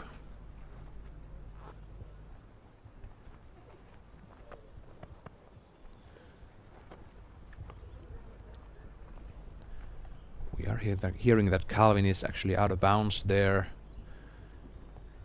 Now Gannon throwing his third. Very high and wide. Needs help. Oh.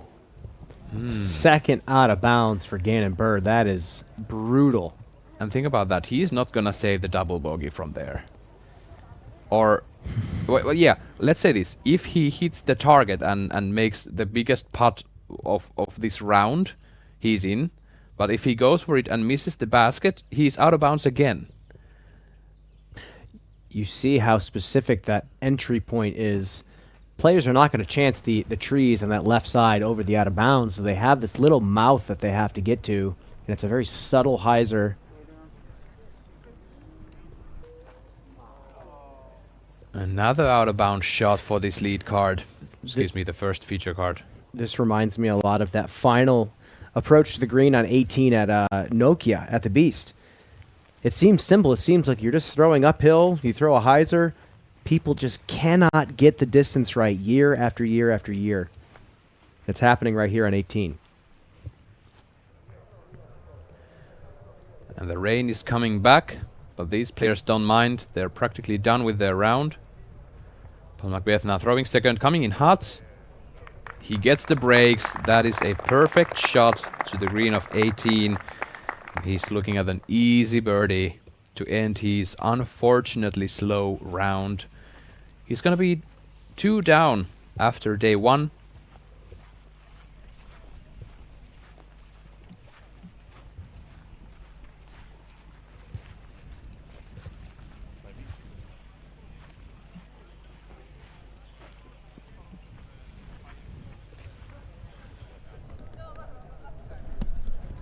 Calvin Heimberg also finding troubles on this last hole. Out of bounds with his second.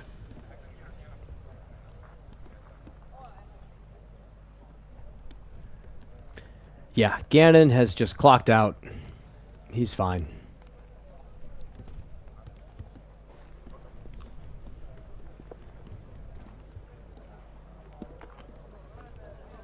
"17 holes of clean golf." Yeah. Just leaves such a bad taste in the mouth. I don't care who you are. Yeah, for sure. Calvin goes for the putt. Stays in bounds though. Yeah, he was trying to save the par, but not quite there. If he gets the next one in, that's gonna be -4 round for Calvin.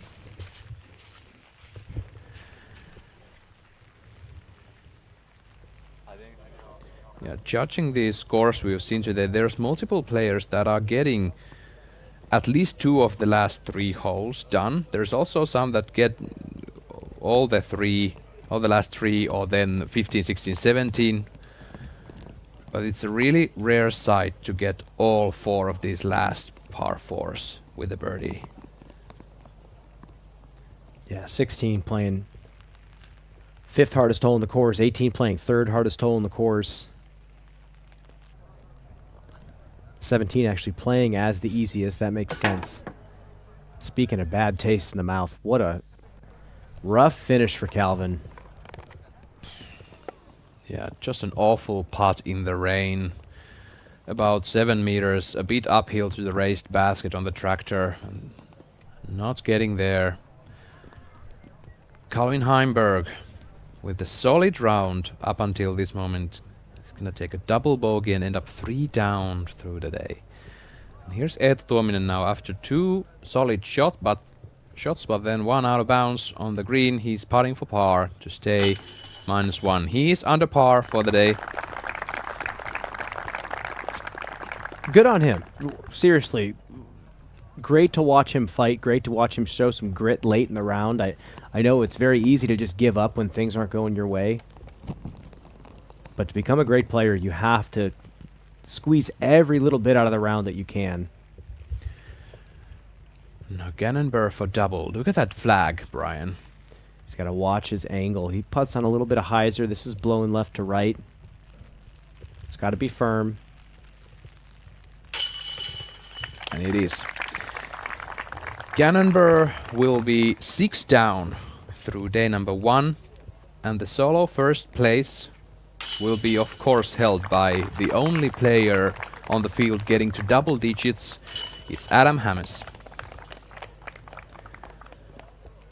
And Gannon not even able to hold the tied 2nd place. He was 8 down before this hole. And if he played the par, he was going to be tied with the 2nd place once more with 5 other guys.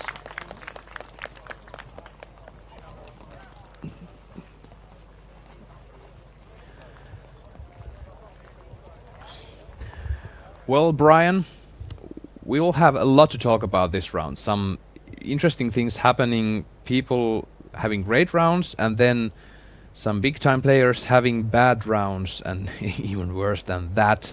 Surprising names, some familiar names on the top and on the bottom of the leaderboard. We'll have a short break soon on the network, but before that, Brian, how did you feel about the round all in all? You know, I think this course delivered again. Every year I feel like we come here and it looks like it should be a walk in the park. And it is so tricky, and it annoys players, and it frustrates players. And I don't think you just get to come out here, be a great player, and earn the victory. It's going to be a battle for 3 rounds.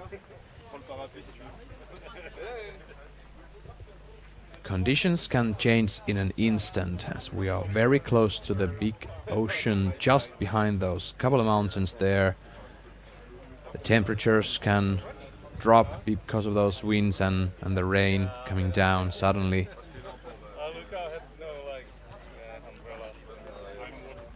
And of course there might be some jet lag for those American players, but still at this point the first 5 names on the board are American. Excuse me, that will be the first 4 names.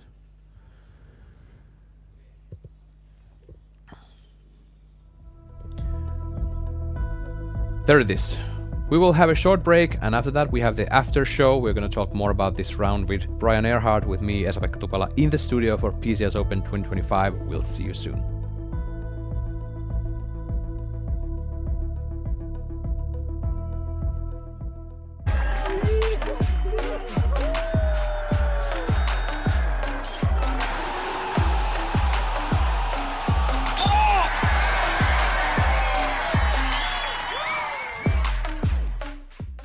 Discover Estonia. Feel the thrill of Tallinn. The European Disc Golf Festival kicks off July 17th with the world's top players. Get your tickets now at svibi.com. EDGE is a nationally recognized 501c3 charitable organization. What we do is we empower the teachers with complete programming along with the equipment and a standardized curriculum. So you have a one-stop shop for teachers and youth educators. That's really what EDGE is. It makes everything simple for the teacher to get involved with disc golf. If we want disc golf to be recognized, we need to introduce disc golf to the youth. And if nothing else, they've got a healthy game that they can enjoy with their families throughout the rest of their lives. We are outside. We are together. Oh my! We are healthy. We are inclusive. Smile. Smile. You are playing Disc golf. PDGA Europe. Smile.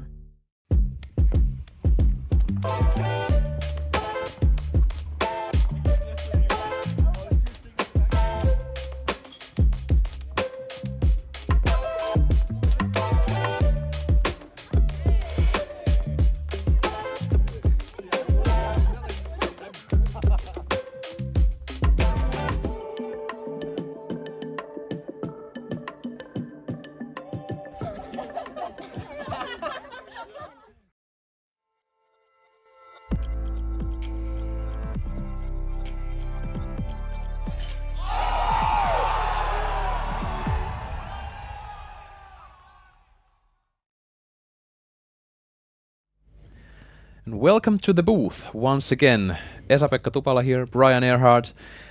What a day we had with the MPO, and nothing is settled. Here's what I think is great. Adam Hammes shooting the 10 down early in the day. He dealt with the rain, he got the bad conditions. You can very easily feel like, okay, well, I shot the 10 down with the rain falling down. Someone's going to beat me at this point. It is a wonderful feeling to watch the leaderboard continue to not catch you or get close to catching you and then falter. And now Adam Hammes, after resting all afternoon, is now leader in the clubhouse. And I mean, you're toward these kind of courses many years. And how would you say he's preparing himself for tomorrow?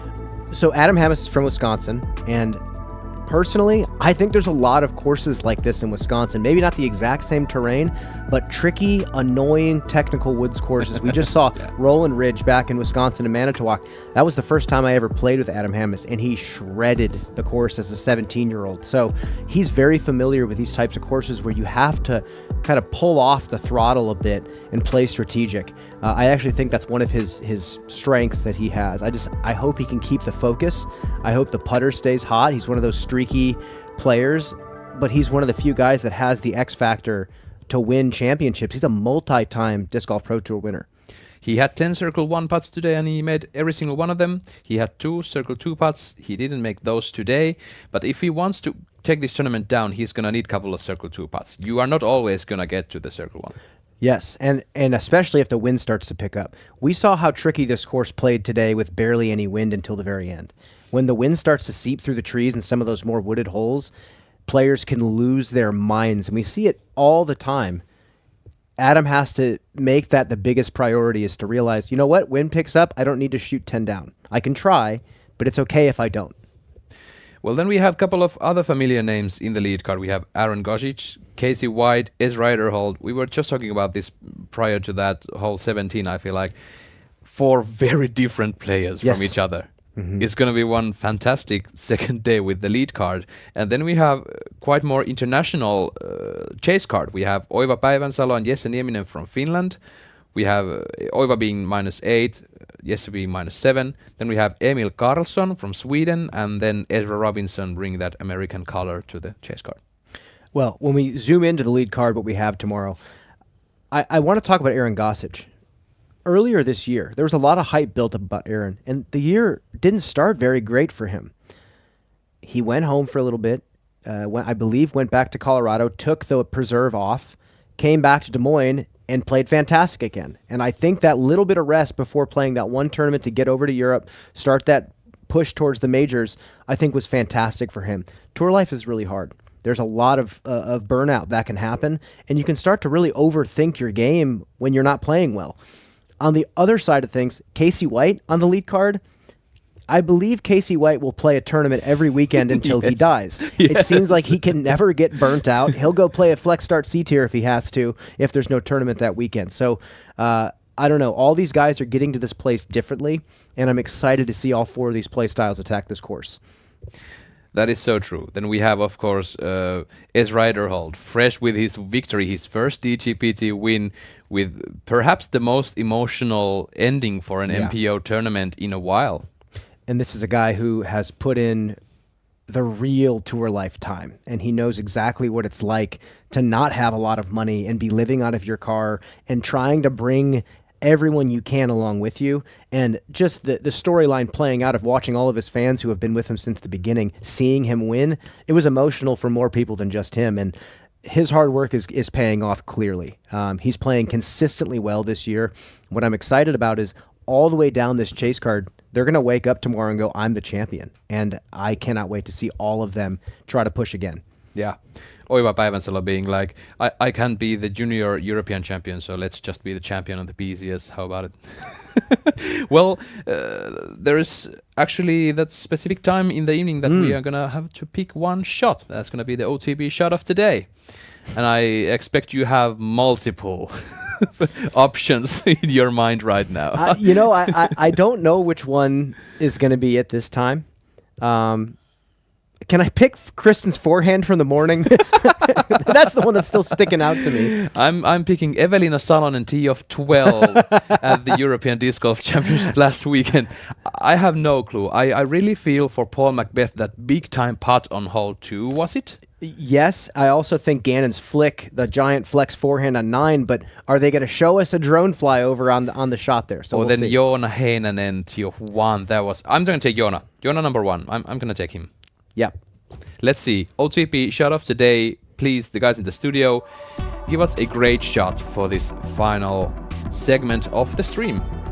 Drum roll, please. Oh, it's Joona Heinonen, but it's this putt on 10. That was a big moment for Joona. Yeah. I really think so. So, yeah, good call. You should have just said his name. You would have gotten it right.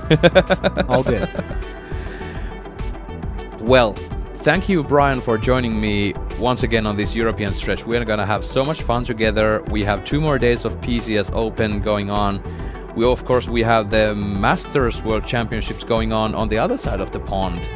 And the disc golf all day long for everybody there on the Disc Golf Network. Thank you for joining us, and we are going to see you tomorrow morning with the FPO starting their journey 9:30 a.m. local time. That is Central European time. That will be 3:30 a.m. for all of those US citizens who are working nights and need some enjoyment for their otherwise boring night shift. That's from our perspective, of course.